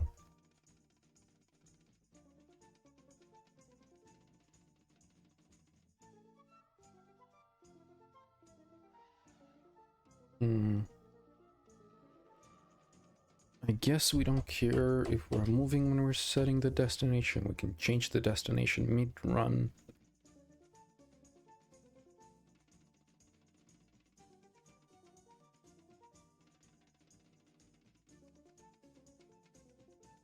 I feel a little confused on how we could have caused stack overflow on getting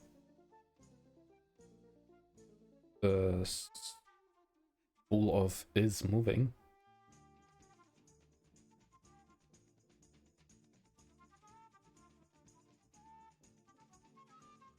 Okay.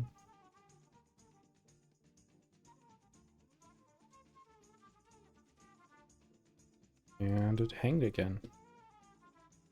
Oh wait, something happened there. Looking at player. Let's make it so he's constantly moving again.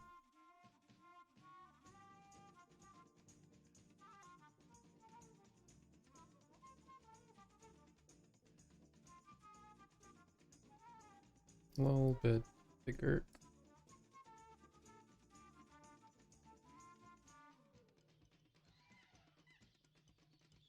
Come on, I want you to jump. Radius needs to be a tad more bigger. More bigger, more big, tad bigger.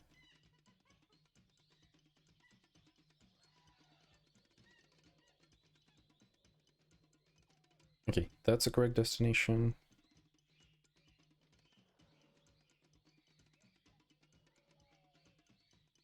Also, he's like turning really slowly for some reason, like especially around this angle. Okay, so you try to jump, and every time you try to jump, you cause a stack overflow.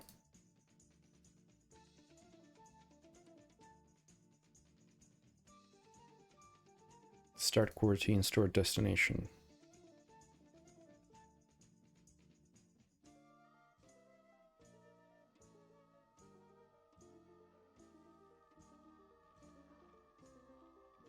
I mean, it's being caused by destination check routine. We don't need that at all. Let's purge this. Are there any errors? Was it referenced somewhere else? No. It should be good. I mean, it's not a good solution, but why fix something that we don't need?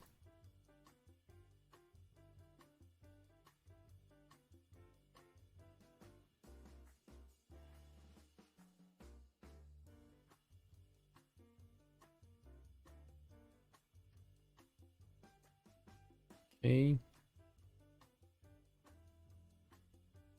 You're like going through a lot of points there for some reason.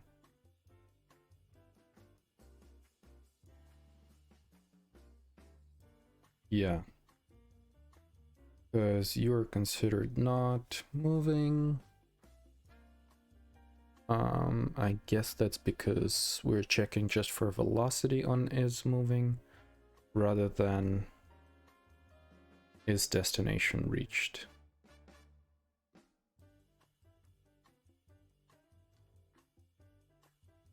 Which we should.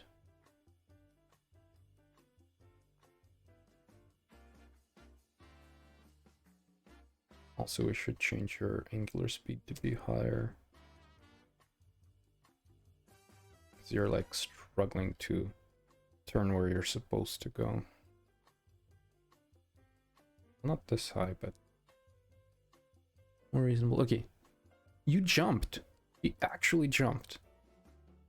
But there's still a Stack Overflow on start coroutine store destination. Because he's not moving, we're setting a destination. It's not stored. Set it again. It's not stored. We set it again. It's not stored. We set it again. It's not stored. We set it again. Okay. Almost caused a Stack Overflow for myself there. But let's stop this. Increase the angular speed back up. Like 2. Sure. Okay.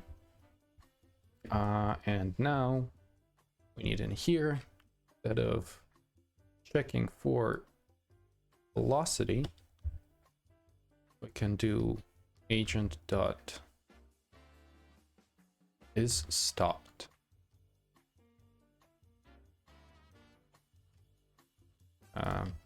The opposite of it. Okay. I think is stopped does not mean holds the stop or resume condition. I guess that's it. I'm not sure.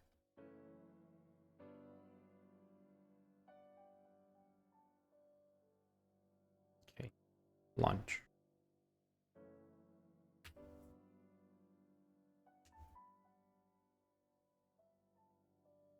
Okay. So you're not getting like a destination reset, but you're also not.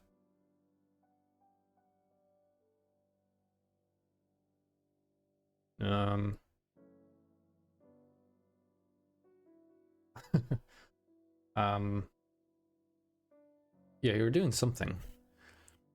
Not sure what. Your rotation is slowly changing. Okay, you turned to where you wanted to go, I guess. What are you doing right now? Nothing.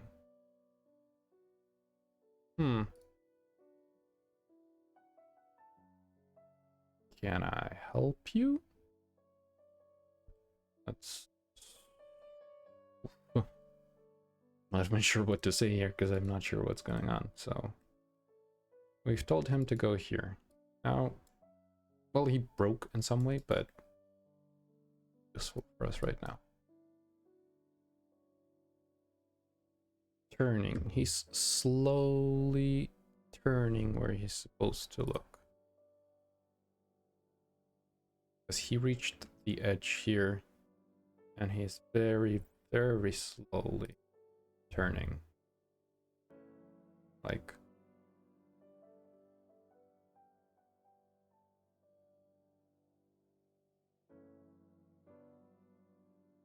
you can see it's trying to look where it's supposed to.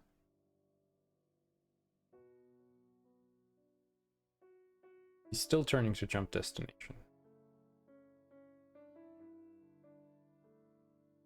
Okay, I think I know, because I'm not 100% like confident in that I didn't screw up anything here. So we don't want direction y to be exactly 0. We want it to be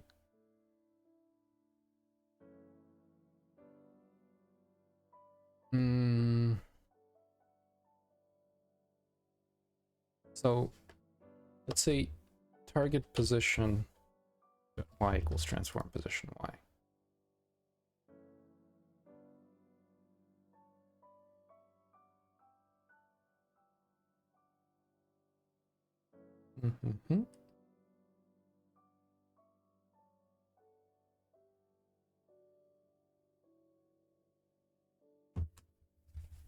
I think that might fix it. I'm just randomly changing things instead of thinking, which is not good, but whatever.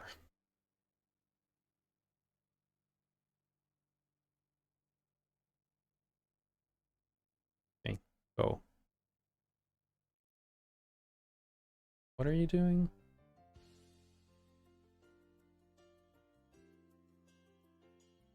Okay, so I think I know what I didn't fix. So this is never going to be exactly the same.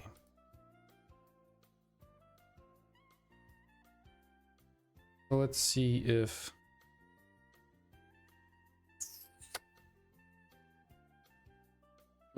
transform dot rotation. My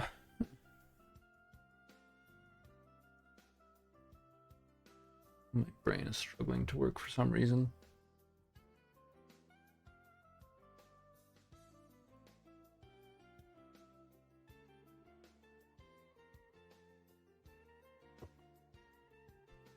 So I want to return if, like, what's the result of a quaternion slurp?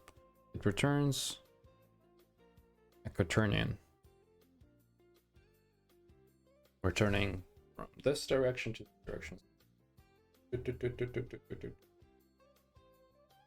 Bending kiss.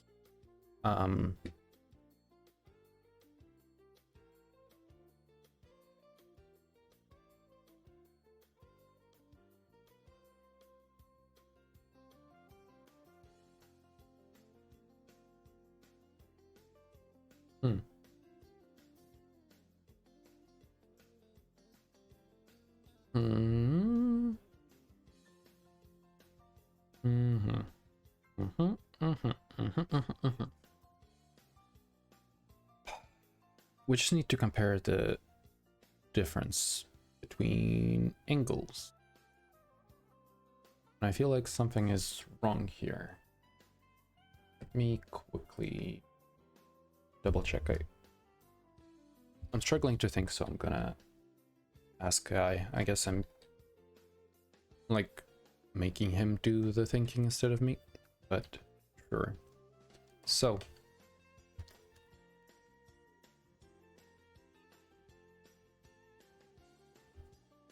actually, I think I can make just do it like this. Like take this and ask him what's wrong here.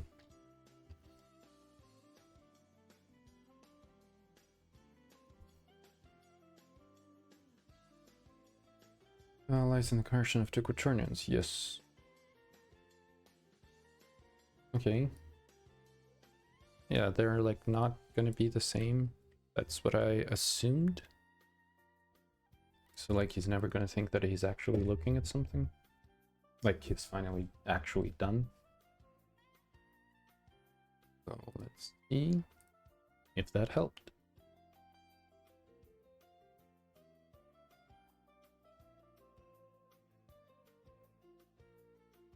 Turning to jump destination.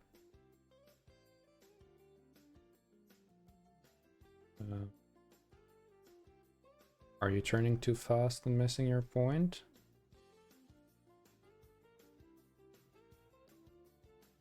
Is that the problem? Where are you even looking?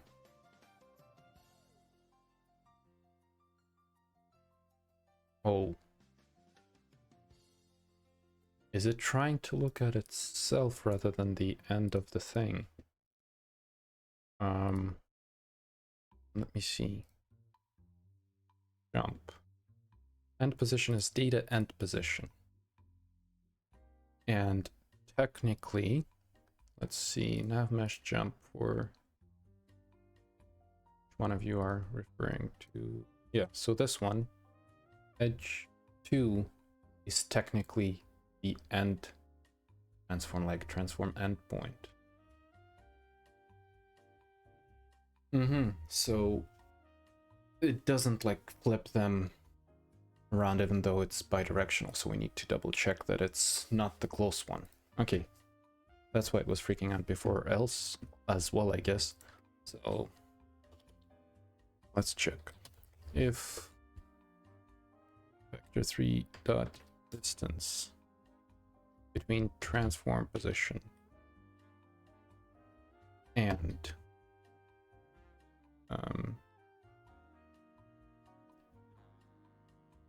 and position is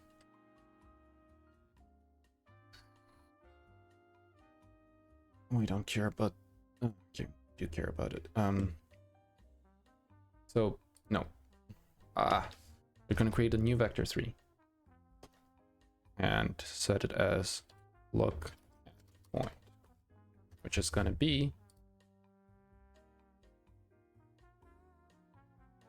let's just make it in a non-pretty weight by the one that is easy to understand. The center between, yeah, that is even better than what I wanted to do. Like right in the middle. So that makes sense. Yeah. I wanted to pick a start or end, but getting a point in the middle makes even more sense. That's better. Yeah. Apparently computers are smarter than at least me. I'm not sure if that's a good or a bad thing, but it is a fact. Okay. Jump. I want you to jump. Are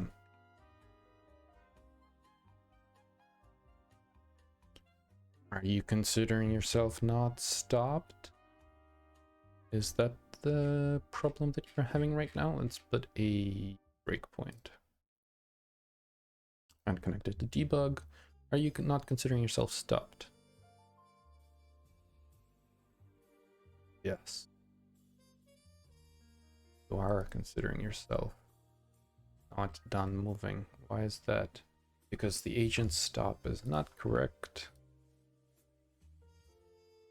Because now if we look at the info, it says this property holds the stop or resume condition of the nav mesh agent rather than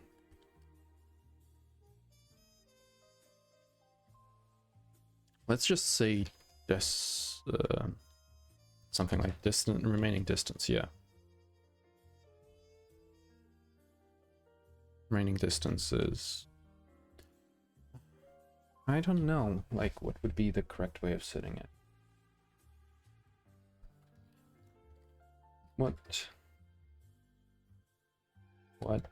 is the best way to check if a nav mesh agent is moving or not? Velocity checks are not good because the agent stops moving when it navigating off links.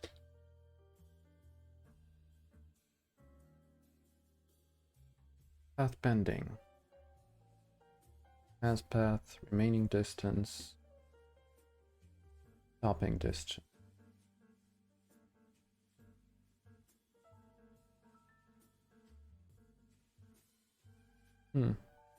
Okay. Let's do it like this. This looks good. Is agent moving? And here we return. Is agent moving? Now it should be good.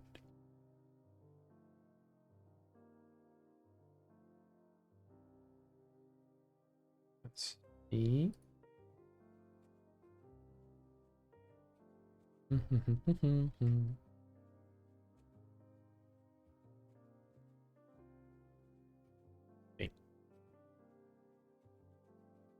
Turning to destination.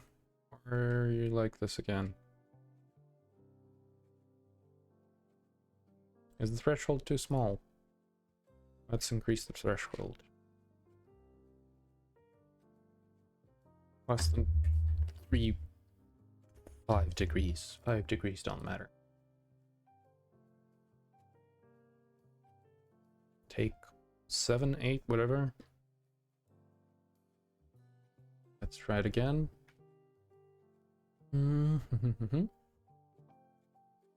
Okay. And still turning to destination. Oh, okay. He did jump. And let's make him constantly jump back and forth.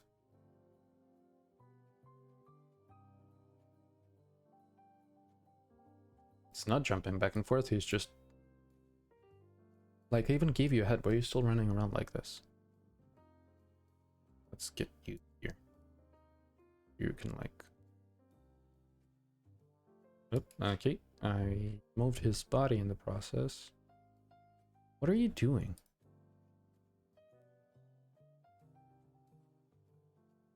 Okay, let's set a debug destination for you for a sec.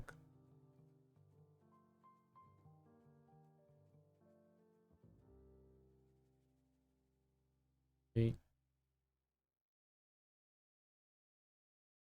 Again.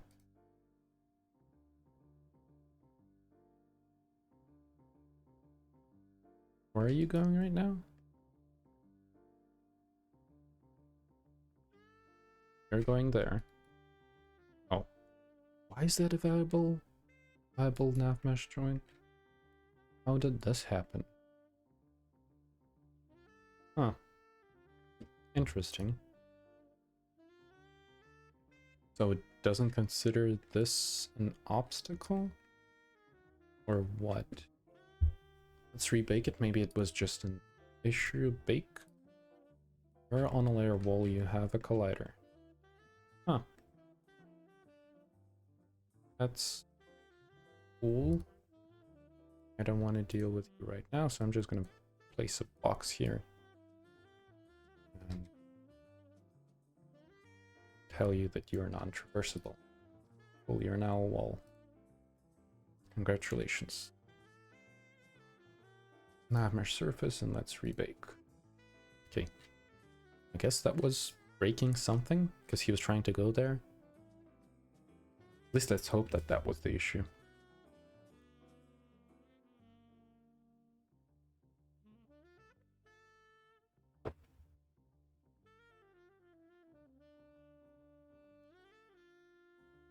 You're turning.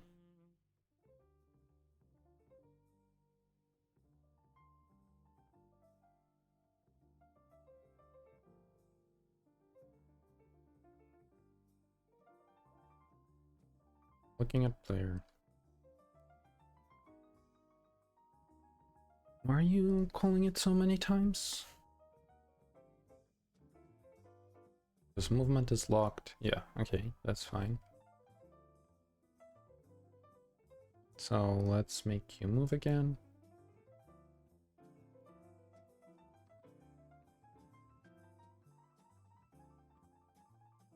Increase the radius. Go down and you should go up that. Turning to jump destination. You're like, keep doing that for a very long time for some reason.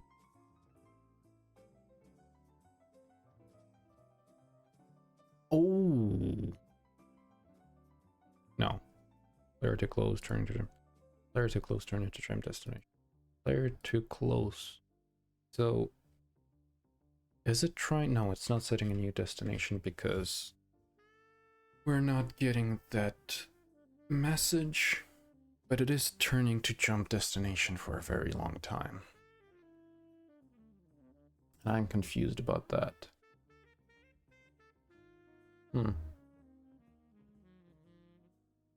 Let's take a stretching break and think about it again in a minute.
Yeah. I'm still confused. Why doing this wrong? Is it like trying to turn into different places? It's like turning to jump destination. Let's remove the rotation towards the jump destination. Maybe that will help us in some way to debug it. Because like if we know that he's jumping properly, let's restart it because it's gonna break.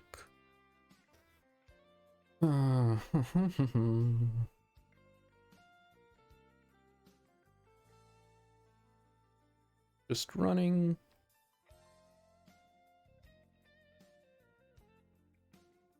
Making constantly move.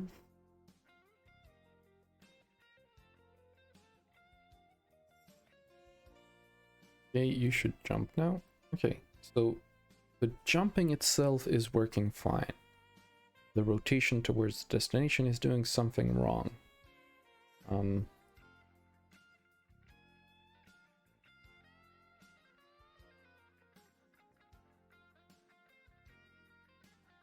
Are you trying to go under it again? Yeah.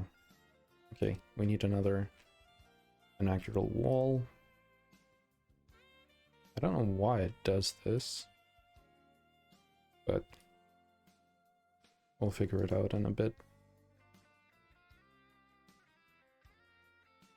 Fake. And now you think that you can get on the box?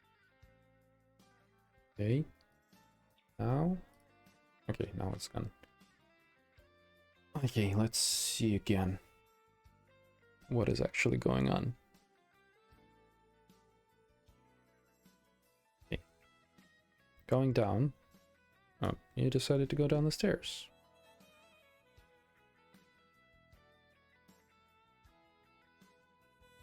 Okay. Constantly change positions. Range to a little bit higher.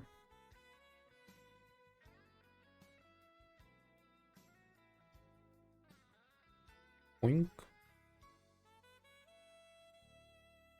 And running again. Running again. And that's too much, so it doesn't take the point underneath too often. Why did you not jump there? Okay, okay. Jumping. Oh, you're overshooting your turns, I guess. Okay, you jumped. That's good. Yeah, you are overshooting your destination.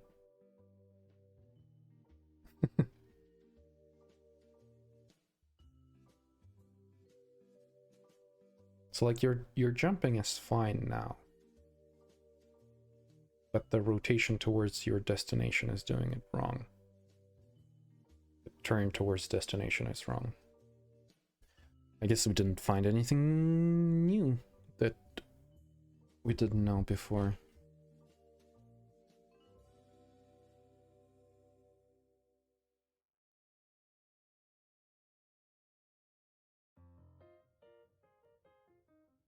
Yeah.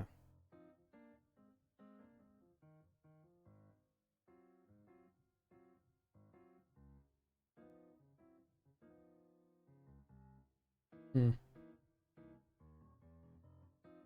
Okay. So now we're 100% sure that the issue is in look at point. So what is wrong here?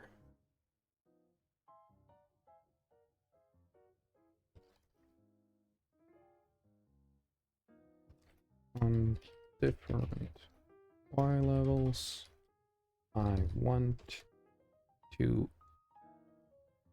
ignore any of that and just assume that they are on the same level.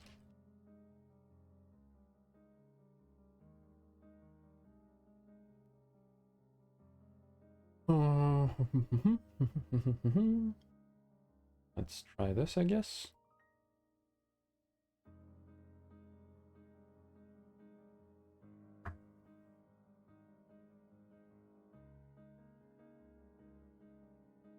Let's launch.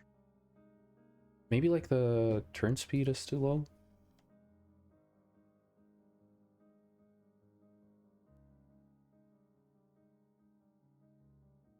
Yeah, you're doing something wrong. Like your rotation is not pointing where it's supposed to. So let's put another debug visual.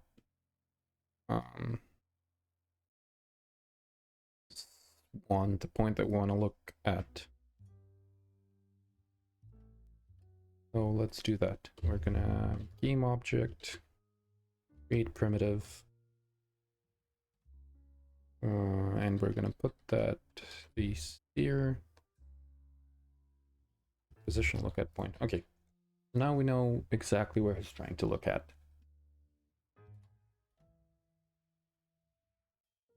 Clear.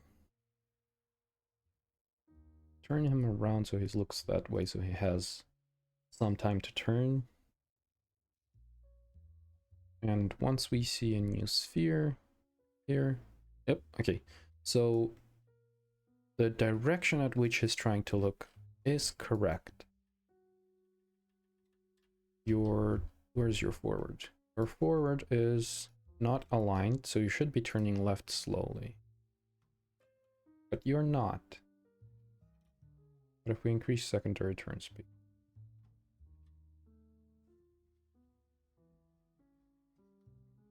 What was turning you in the other direction?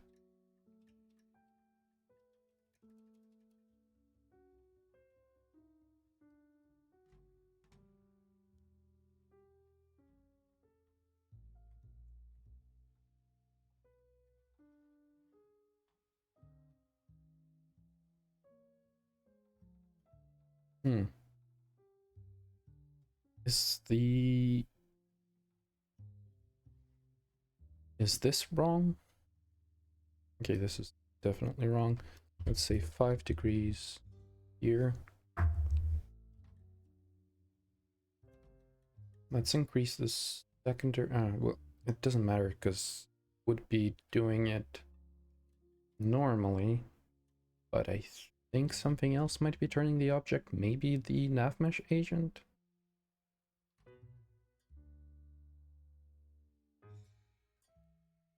Is NavMesh agent also turning it around? Yeah.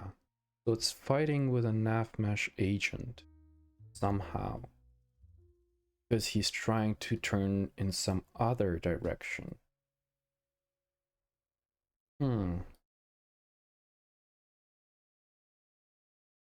That's interesting.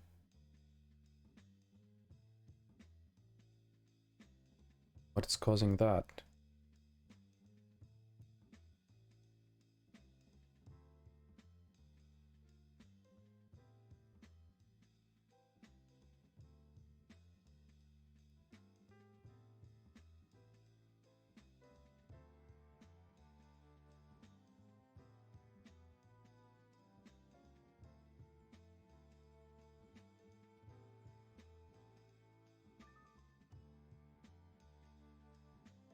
Okay.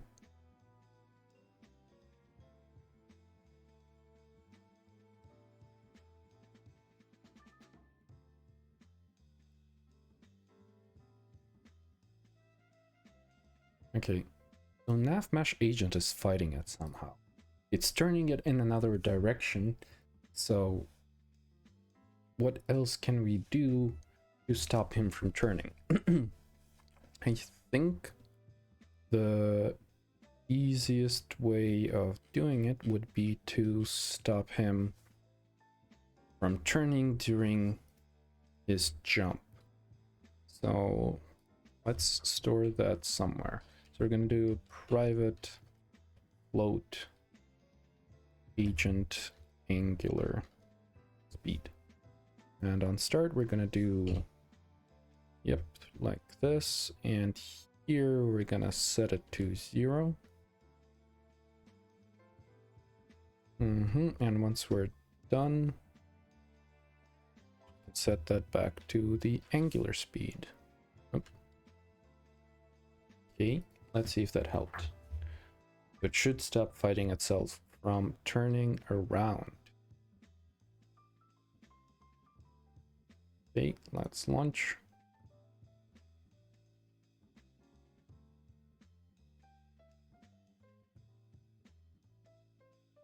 You picked a position. You're just going to be happy with that. Okay. Constantly change it. And make it further away. So you should... Nope, you did not decide to jump. Let's make you jump now. Nope, still not deciding to jump. This time you definitely will jump. Yep. Okay.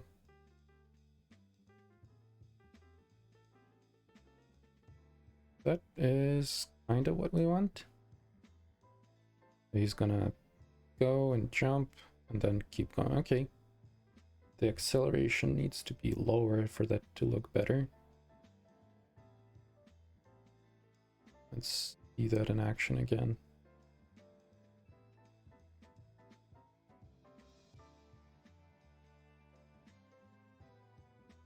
Okay. That is fine. Absolutely fine. Jumped. Okay, yeah. He's doing what he's supposed to. Up, down, up, down. Make him go down. Yep.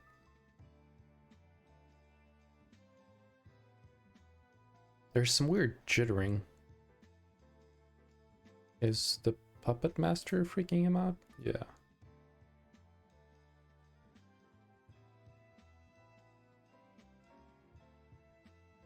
Yeah, that was because of the puppet master. But he kind of tries to go in a wrong direction there for a sec, which is weird. Like after he lands,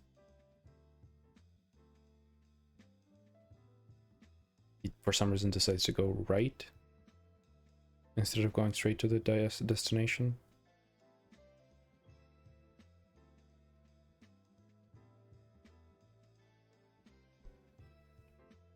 Yep, and he goes right again.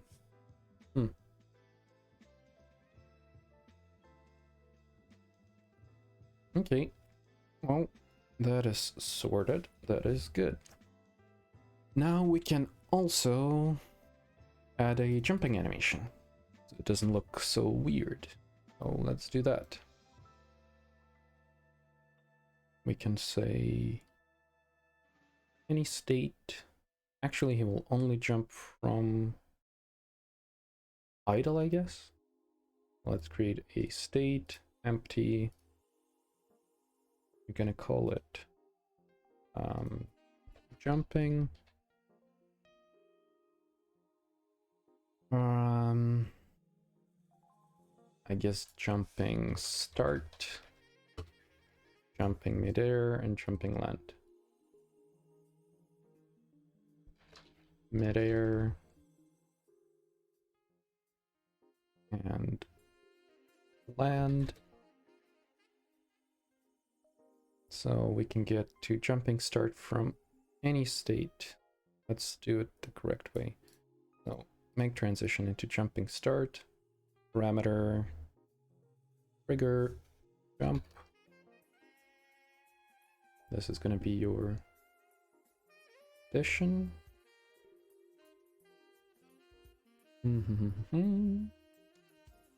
Let's give you an animation. Jump. Archer jump. Not assault rifle, mage. Mage, I think, is the one that we're using somewhere. Okay, you have all three states there. But this one is all of them. And land. Okay. So let's lock this here. Mage full land start. Okay. Let's go back here.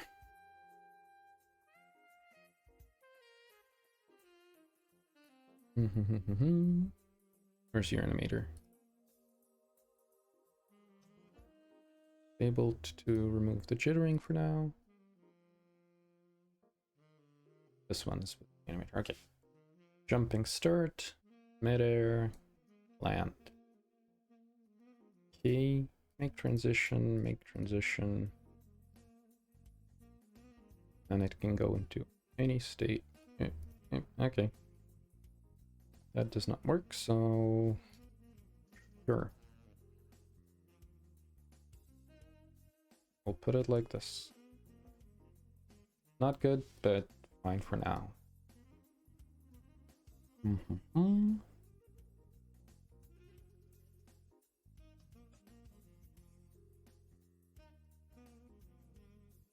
Okay. We have all of them. Jumping start is start. Midair full. And land. Land. Okay. So this is triggered by idle and jumps. Cool. Yeah. They need to be more feral, I guess. But we're working with these for now, and that should be possible.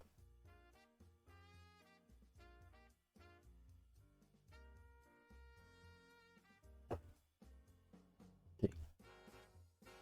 So we need a transition here of trigger, I guess, landed.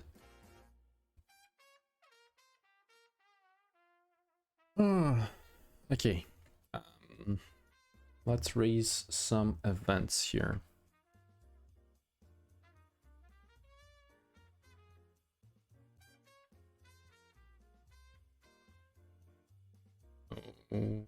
Here we can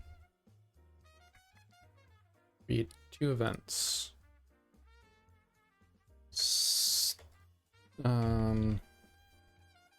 On start, jump, and on and jump.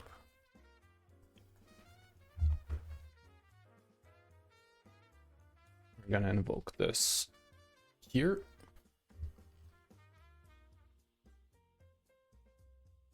And here.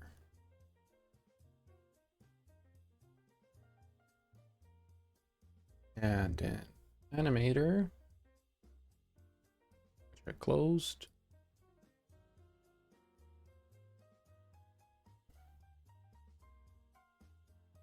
We can add listener.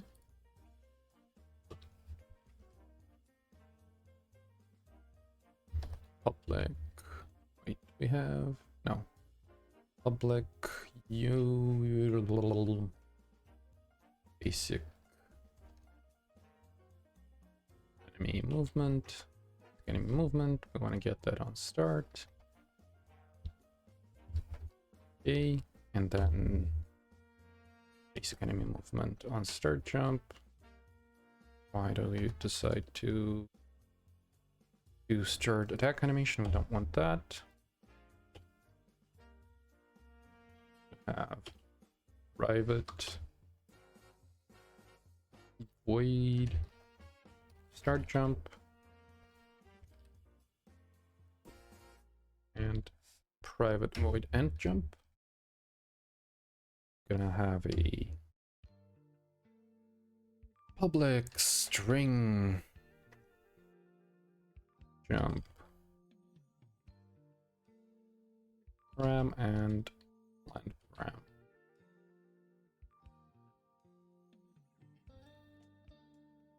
Okay, jump land. What are makes more sense to land rather than landed. On here on start jump, we're gonna animator set trigger jump param and animator set trigger land param. Cool. Start jump. Okay. So now he should have some animations on jumping.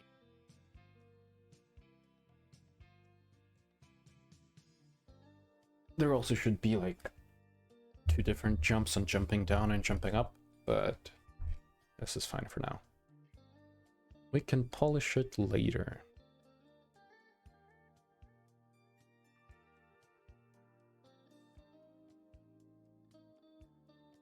Why did you decide to go down the stairs there? Why do you keep deciding to go up and down the stairs? I want to see you jump. I don't want to see you go up and down the stairs.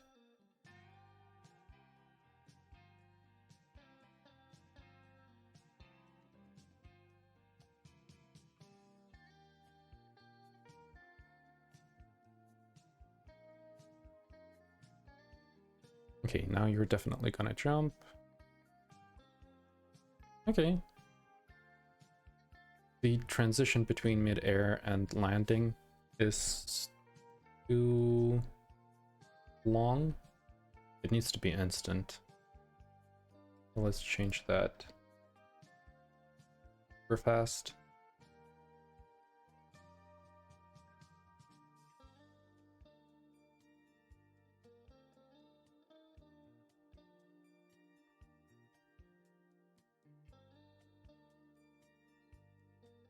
Okay. Now you're still taking your sweet time. This transition also needs to be fast. And you keep re-enabling this thing. What transition are you actually hanging on there? So mid-air to land?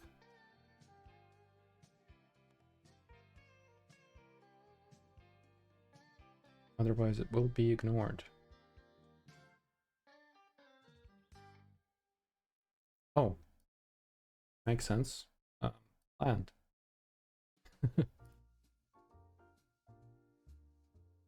Going up. Walking down.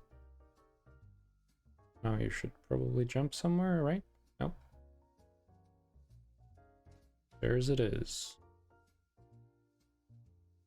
I should just remove the stairs for, like, debugging reasons, so he has to jump.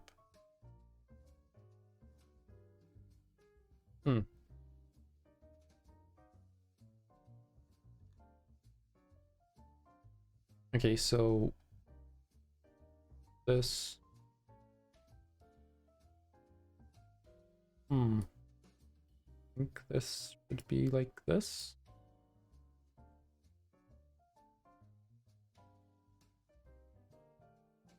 That's bizarre.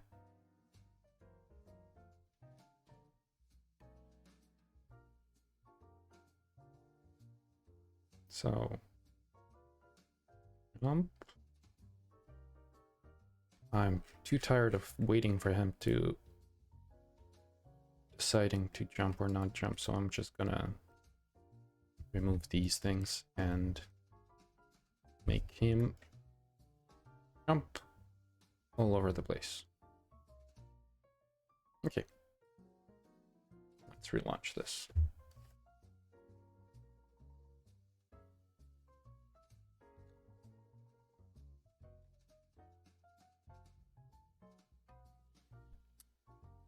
Missed it.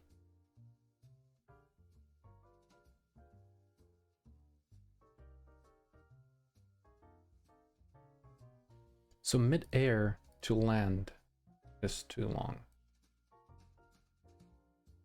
Needs to be pretty much instant, right?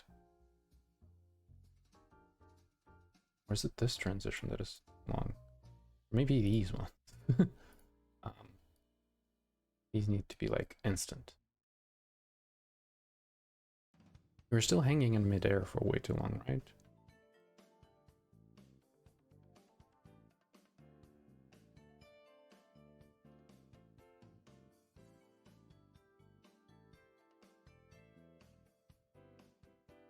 Yeah, I guess midair itself is too long. Let's pause this. This transition is instant. No. Or this. Or this.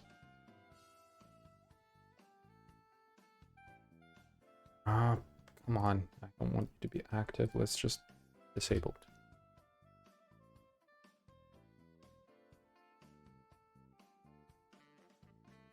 Okay. Is at least one condition or an exit time to be valid. It can be from here, here like this. I always forget which one is which.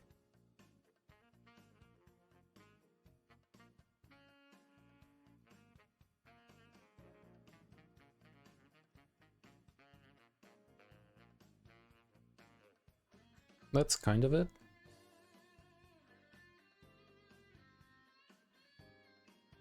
Because he starts running straight away instead of like waiting for half a second after landing. Let's make him wait a little bit before starting moving after landing. I think that might help it.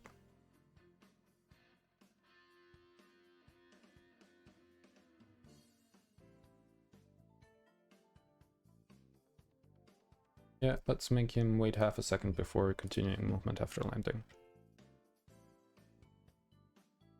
So, finish jumping. We want to do this. And we want to do yield, return, new, wait 4 seconds. Half a second before we start doing anything else.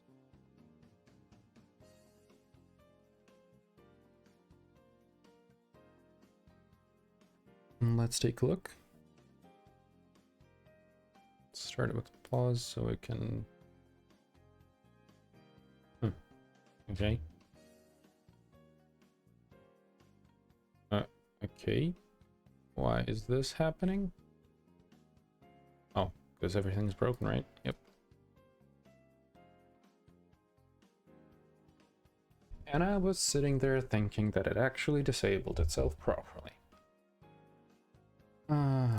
Disabled.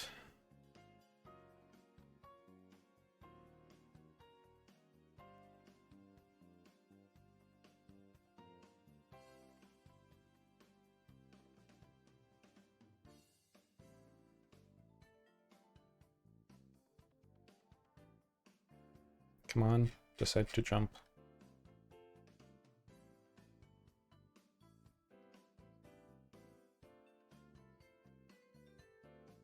Why? Why though?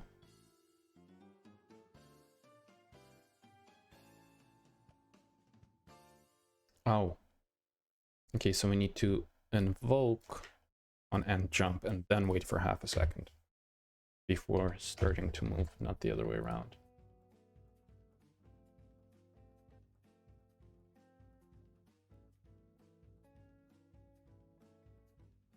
Okay.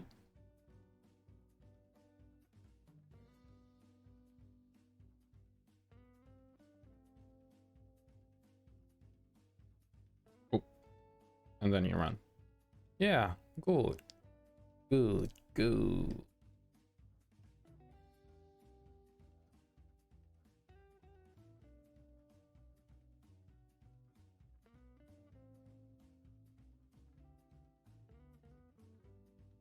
Yeah, that looks correct. Before we continue with this, let's turn this off again. Let's set it up properly at some point.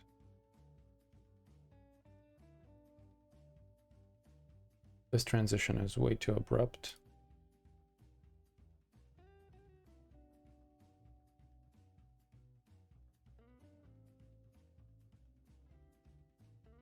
And so is this one. Reset it. Reset. Yep. Okay.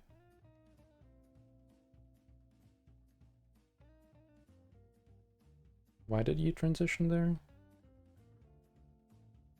This can only transition with land.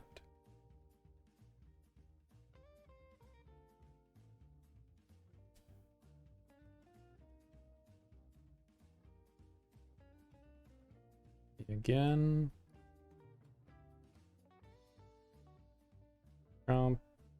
land. This transition is way too long, it seems.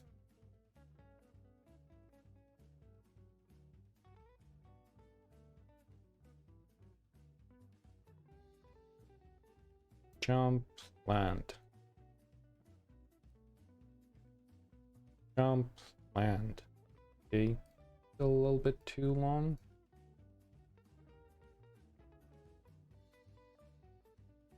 Let's see, jump to midair.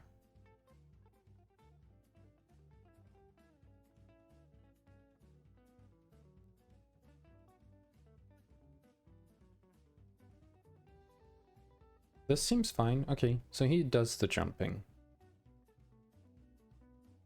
Still looks a little wonky, but that's okay.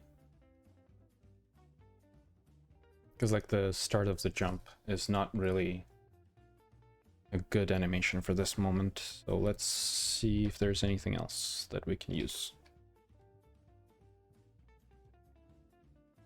Handgun, combat. No, we don't have that many.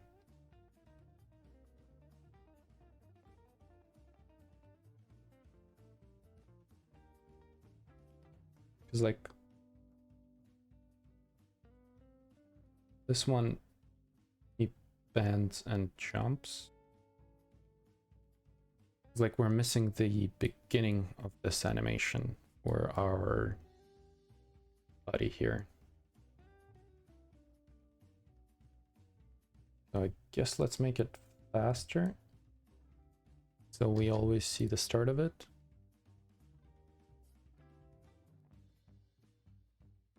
Will look a little jerkier, but I think that's fine.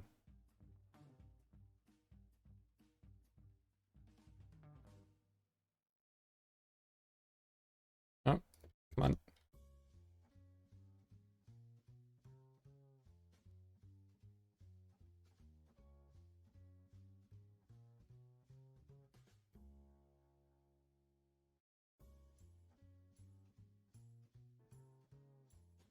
I mean, that's fine. It works for now. So it should be reasonable. Yeah, okay. Jump up, jump down. That's fine. That is fine. It does feel like he's like hanging for a second before landing, but that's absolutely possible. Make this one faster. It should be good. Yeah, it's a little faster. Yeah, okay. I'm happy with the results here. So we updated his logic, added him the jumping mechanics. Let's bring back the stairs. And the where is it? Cube, cube, cube. Did I accidentally delete it? Oh. Oh, that's unfortunate. Let's change that.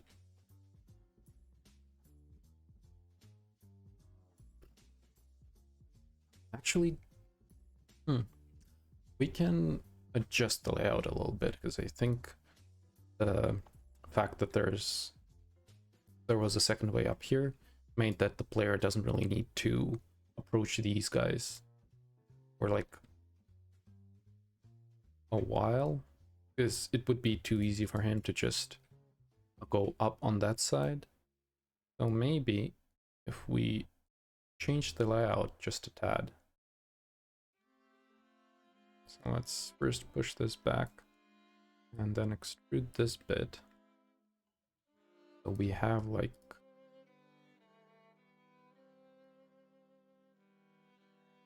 this here, like a big platform on the top.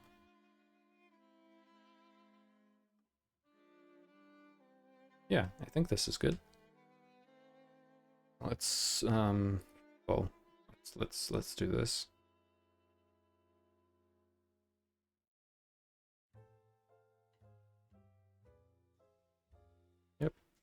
Shadows are there.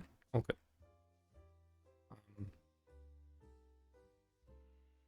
Should be.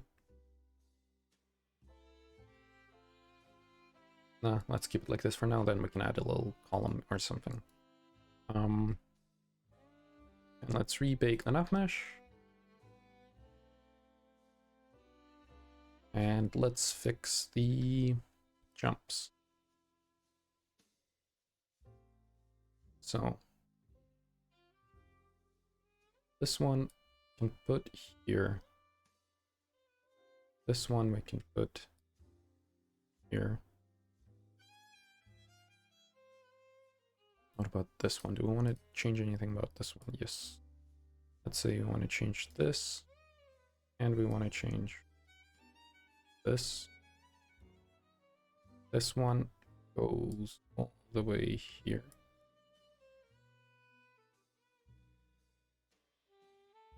Okay. Fine. Yeah, let's keep this one as well. Here. Here. All good. Let's take a look now. Also, do we want to make the stairs a little wider? Or no. No, we don't want wider. Okay. Let's take a look.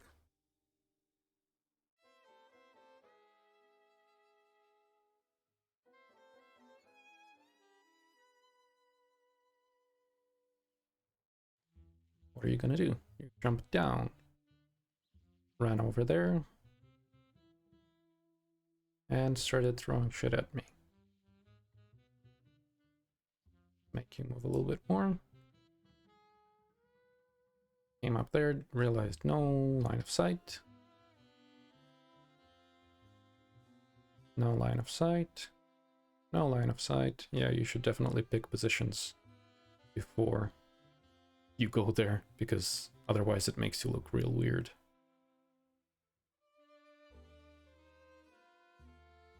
What was that?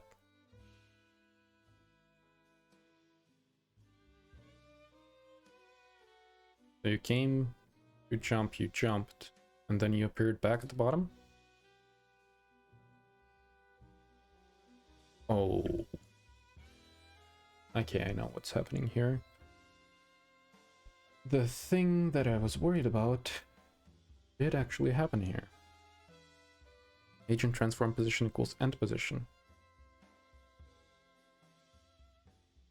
Because it's the other way around and it's jumping the other way around, and the end position not where we think it.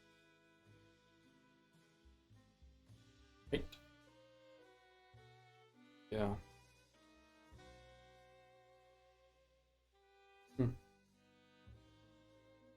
Interesting. I need another break. We're getting closer to 4 hours, so I'm gonna need a little bit more breaks.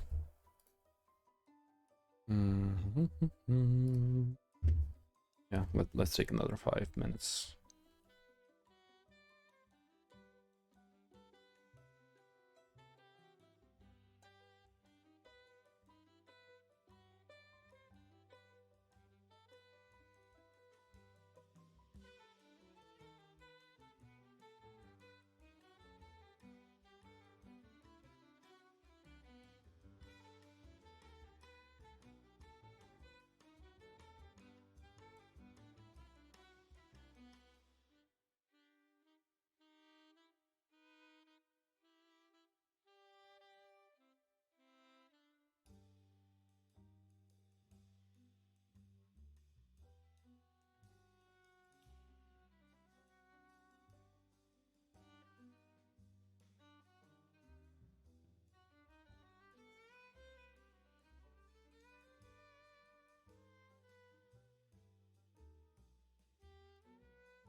Okay. I think this is exactly what is freaking it out. So let's not do this line, because we're sitting into end position, but with lerping it there, so that is fine. Let's debug this. Let's put a primitive at end position, so we can see what's actually happening here.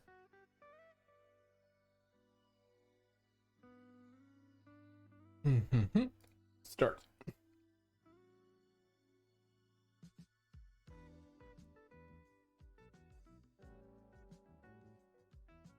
You jumped. Okay. Let's keep you moving.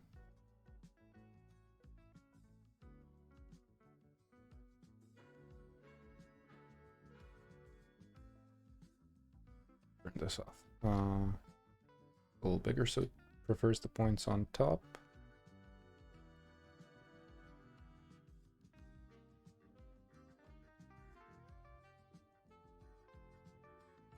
Why do you not want the points on top?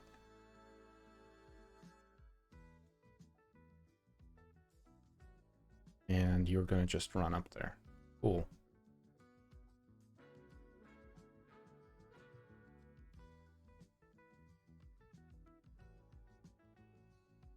What was that? That little bit. Why did it jump down? Why did it teleport? Even though the end position was here.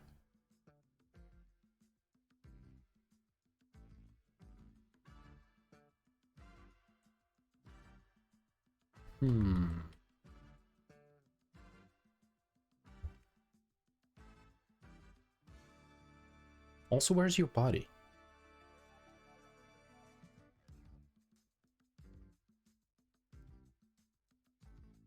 I think the puppet master keeps doing it. Yeah.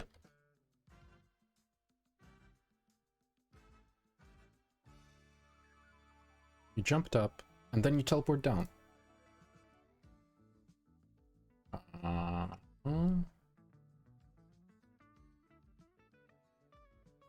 Why is that? Up, teleported down.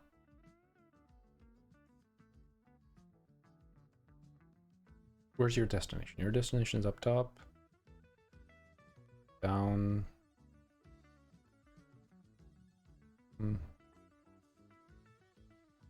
Yeah, top again.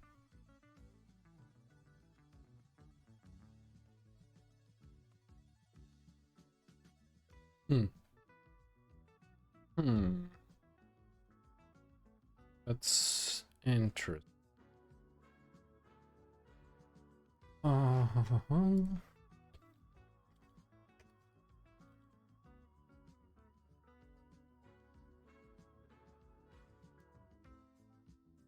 Why can it be that the agent teleports to the start of the jump after finishing it?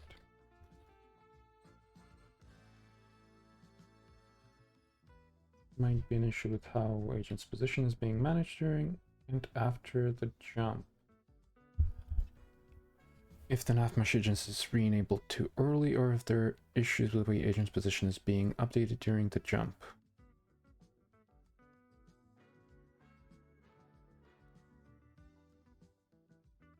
Complete off mesh link with you here. Do we need to complete it here before we wait?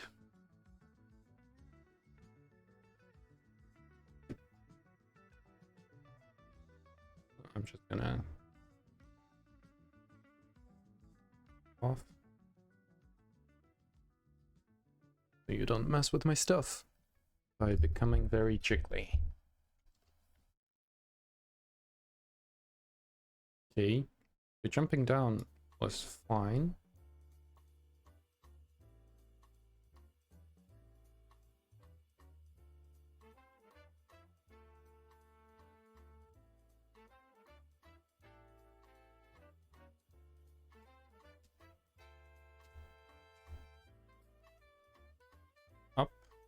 broke. Huh. Is there something wrong with this nav mesh link?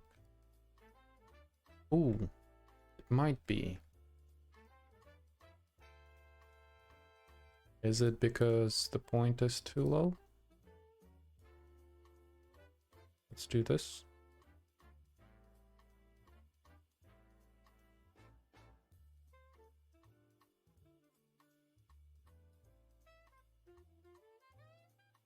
Wait for him to decide to go up.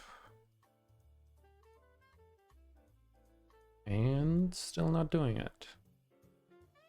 Come on, pick a point on the top.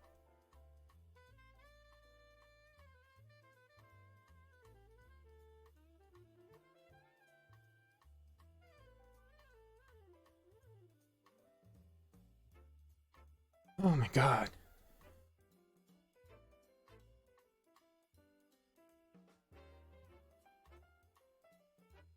Let's delete these in the meantime.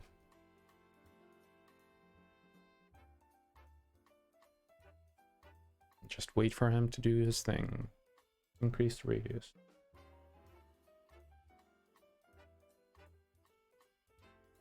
Jump down. Fine. Jump up. Fine. And if you decide to go up again, that would be nice. Oh, it's also colliding with its own primitive there.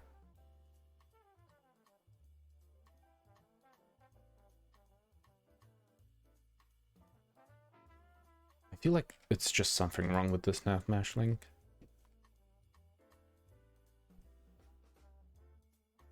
Let's maybe put this here. This even higher. Let's disable the primitive spawning because it's colliding with itself.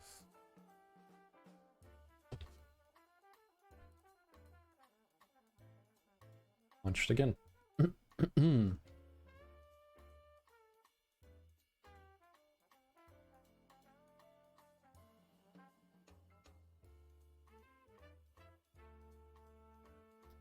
Start.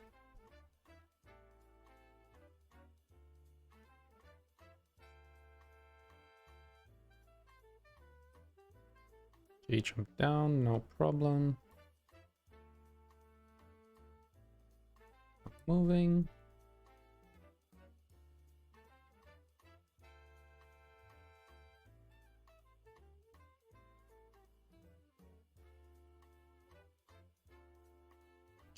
Moving up. Yeah, I guess there was just something wrong with that thing. Okay. Sure. Okay. Good. I mean, I think that's most of the things that I wanted to achieve today done, but let's try. First, I'm gonna write down a few things that I want to do for the next one. So first, fix the spawning on the floor.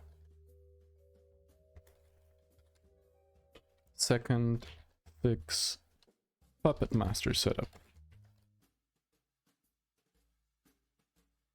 And what's third? What's third?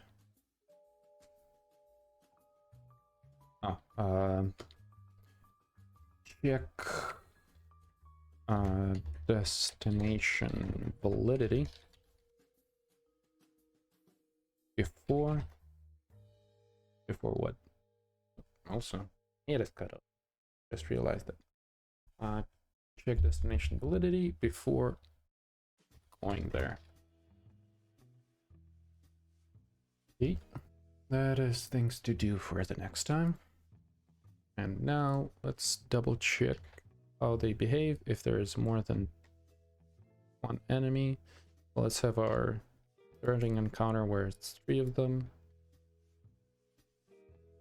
And move them around just a tad.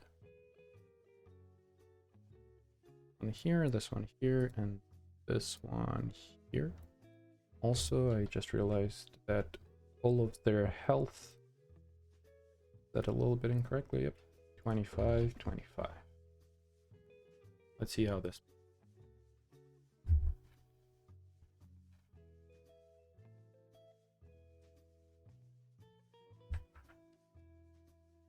Of course, the connection is going to be lost first. Can we reconnect?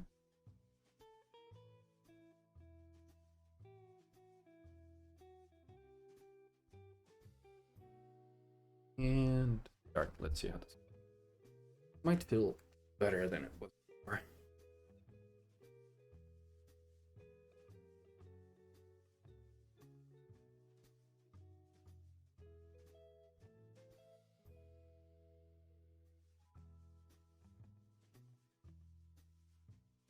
And they're attacking at the same time.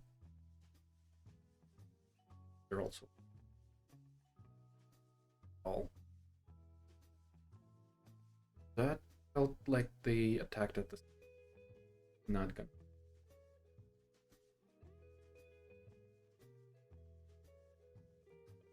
Guess there was a second break between those two, but not 100%. That also did not hit the bolt. Why am I on? Too slow again. Bolt. I can not. There's like collision going on with the bat. Too slow. The hitting. Okay, that was too slow again. Why are you moving? You're bunched up and you're considering that you're supposed to get.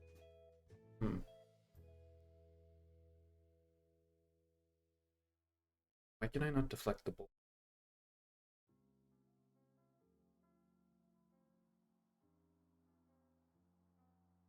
What happened?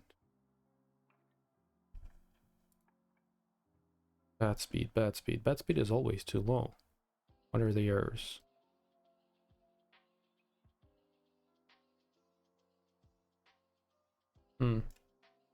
Interesting. First of all, let's set grouping distance to something way lower so they don't run around as much.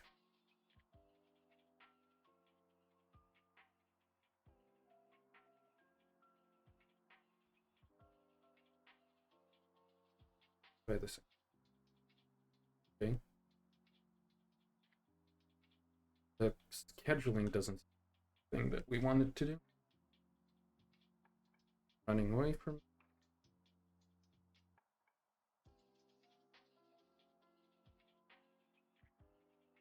Bam. Okay.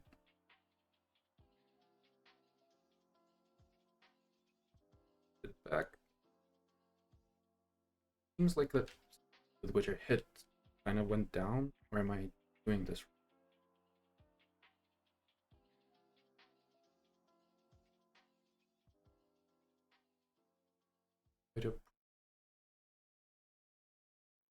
Is the no? I think the collisions are disabled, so technically working.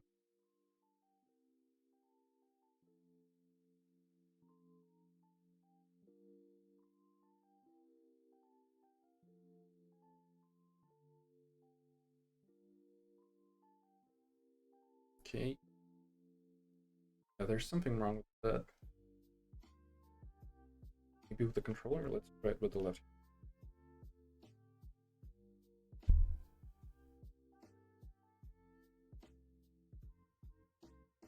Oh. Also, instead of like the controller, like the bat physical, probably just parented, like childed arm. Why are you trying to technically have line of sight, I guess?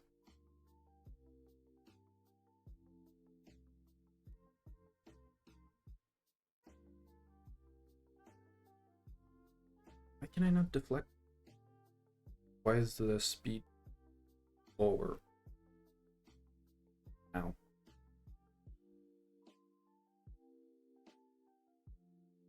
Am I just too scared of hitting the desk and that's why that happened? Okay, I want to finish off. Damn. Okay. I guess they're something wrong doing it. If it doesn't do what I want, then it means that it's not doing it well. There seems to be quite a bit of lag. Reason?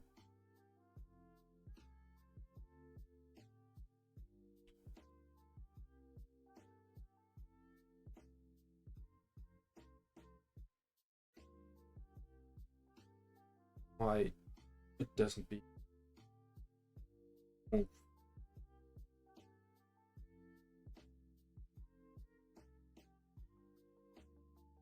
Very, very lacking. What changed about the bat?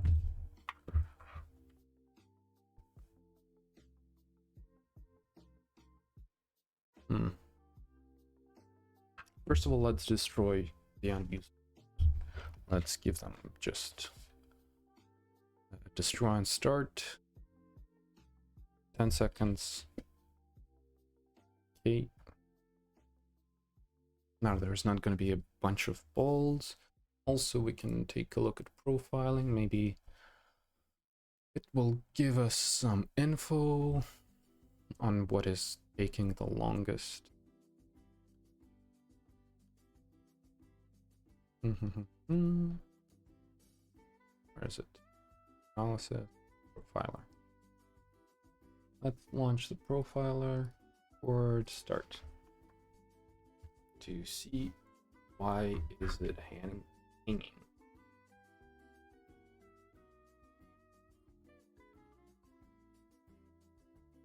Pretty sure it has mostly to do with the like destination picking the enemies. That part.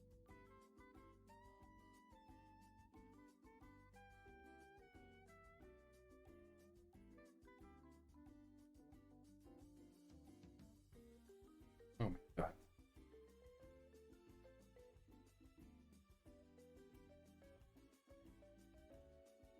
Come on, guys. Definitely even worse than. Not sure why. So while we're here, let's pause this and take a look at the profiler, because there's something very wrong going on here. Player loop.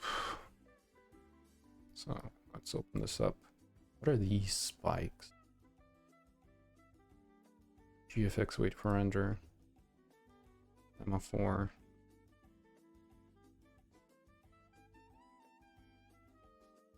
R.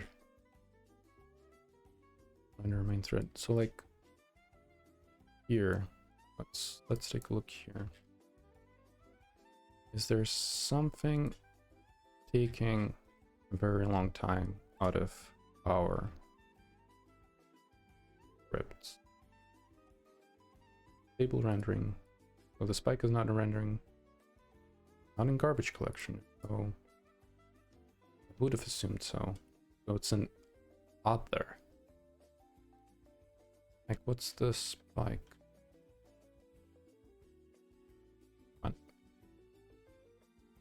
Come on. Tell me the bit. Was it just the end of it? Like, what this spike? This spike is unreasonable. Fixed update physics.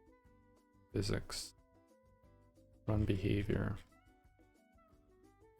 Enemy attack logic. So this one took whole 20 milliseconds.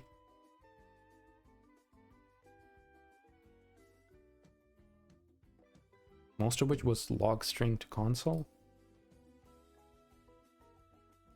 Interesting.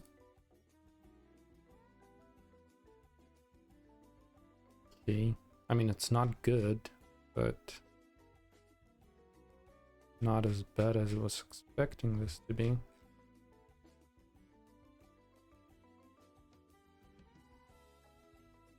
So this was just the end of the application.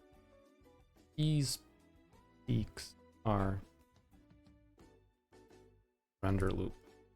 Why are you taking so long?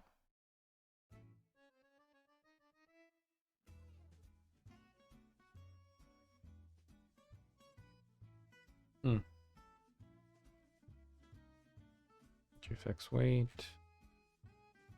It seems fine. Idle, idle, idle.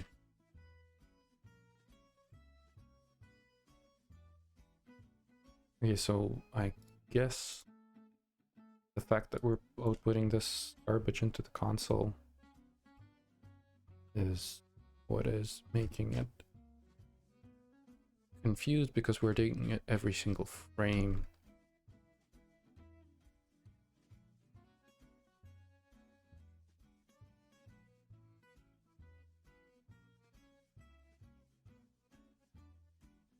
Attack.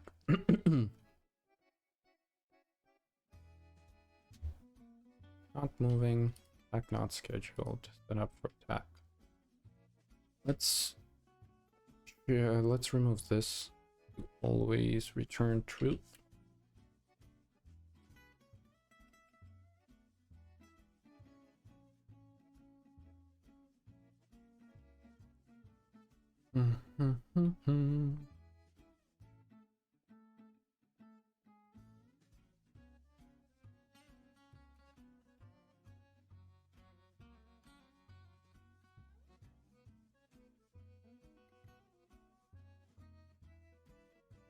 Okay, no, we're not. Let's remove all of the debug log messages. That is taking apparently a shitload of resources.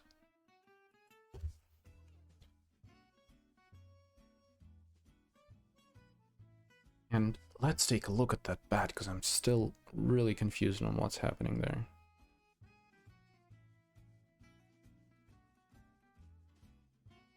Why did you suddenly decide to break? Is your mass too high? No. That is correct. Angular drag. We don't need any drag on you. Okay. And our mass is where it's supposed to be. Is it just drag?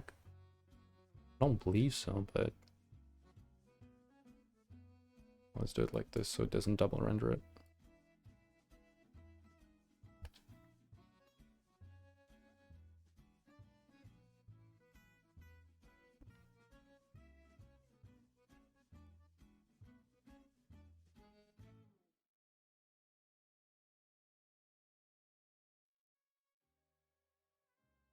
Okay, I guess it was drag.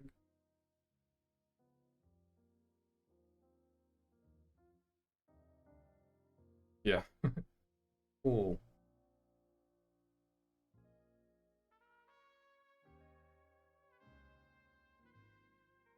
We're definitely attacking way too. I think like you shouldn't be. Yeah, how did that happen? Should have. Scheduling was off. And check with the manager.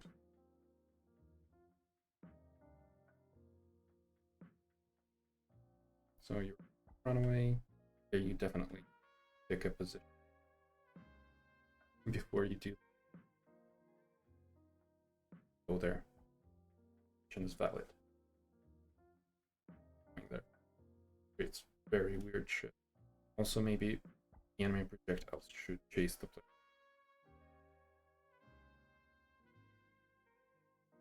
Right now. Off.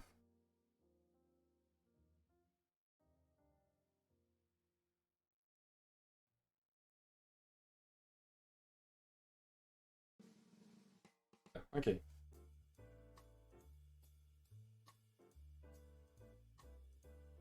Also, like 6 detection with this, you know, like it's times when you're detecting them.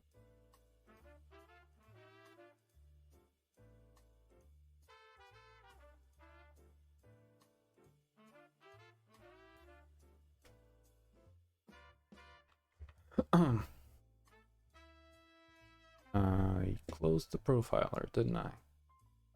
I guess I did, but doesn't matter. Still messages in console. Stack Overflow again. And store destination. Okay. Unit destination transform. Okay. Well, I'll say that we achieved quite a bit today, and I'm happy with how this looks.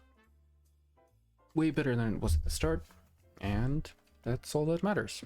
So I think that's going to be it for today. So thanks everybody for tuning in, and see you next time.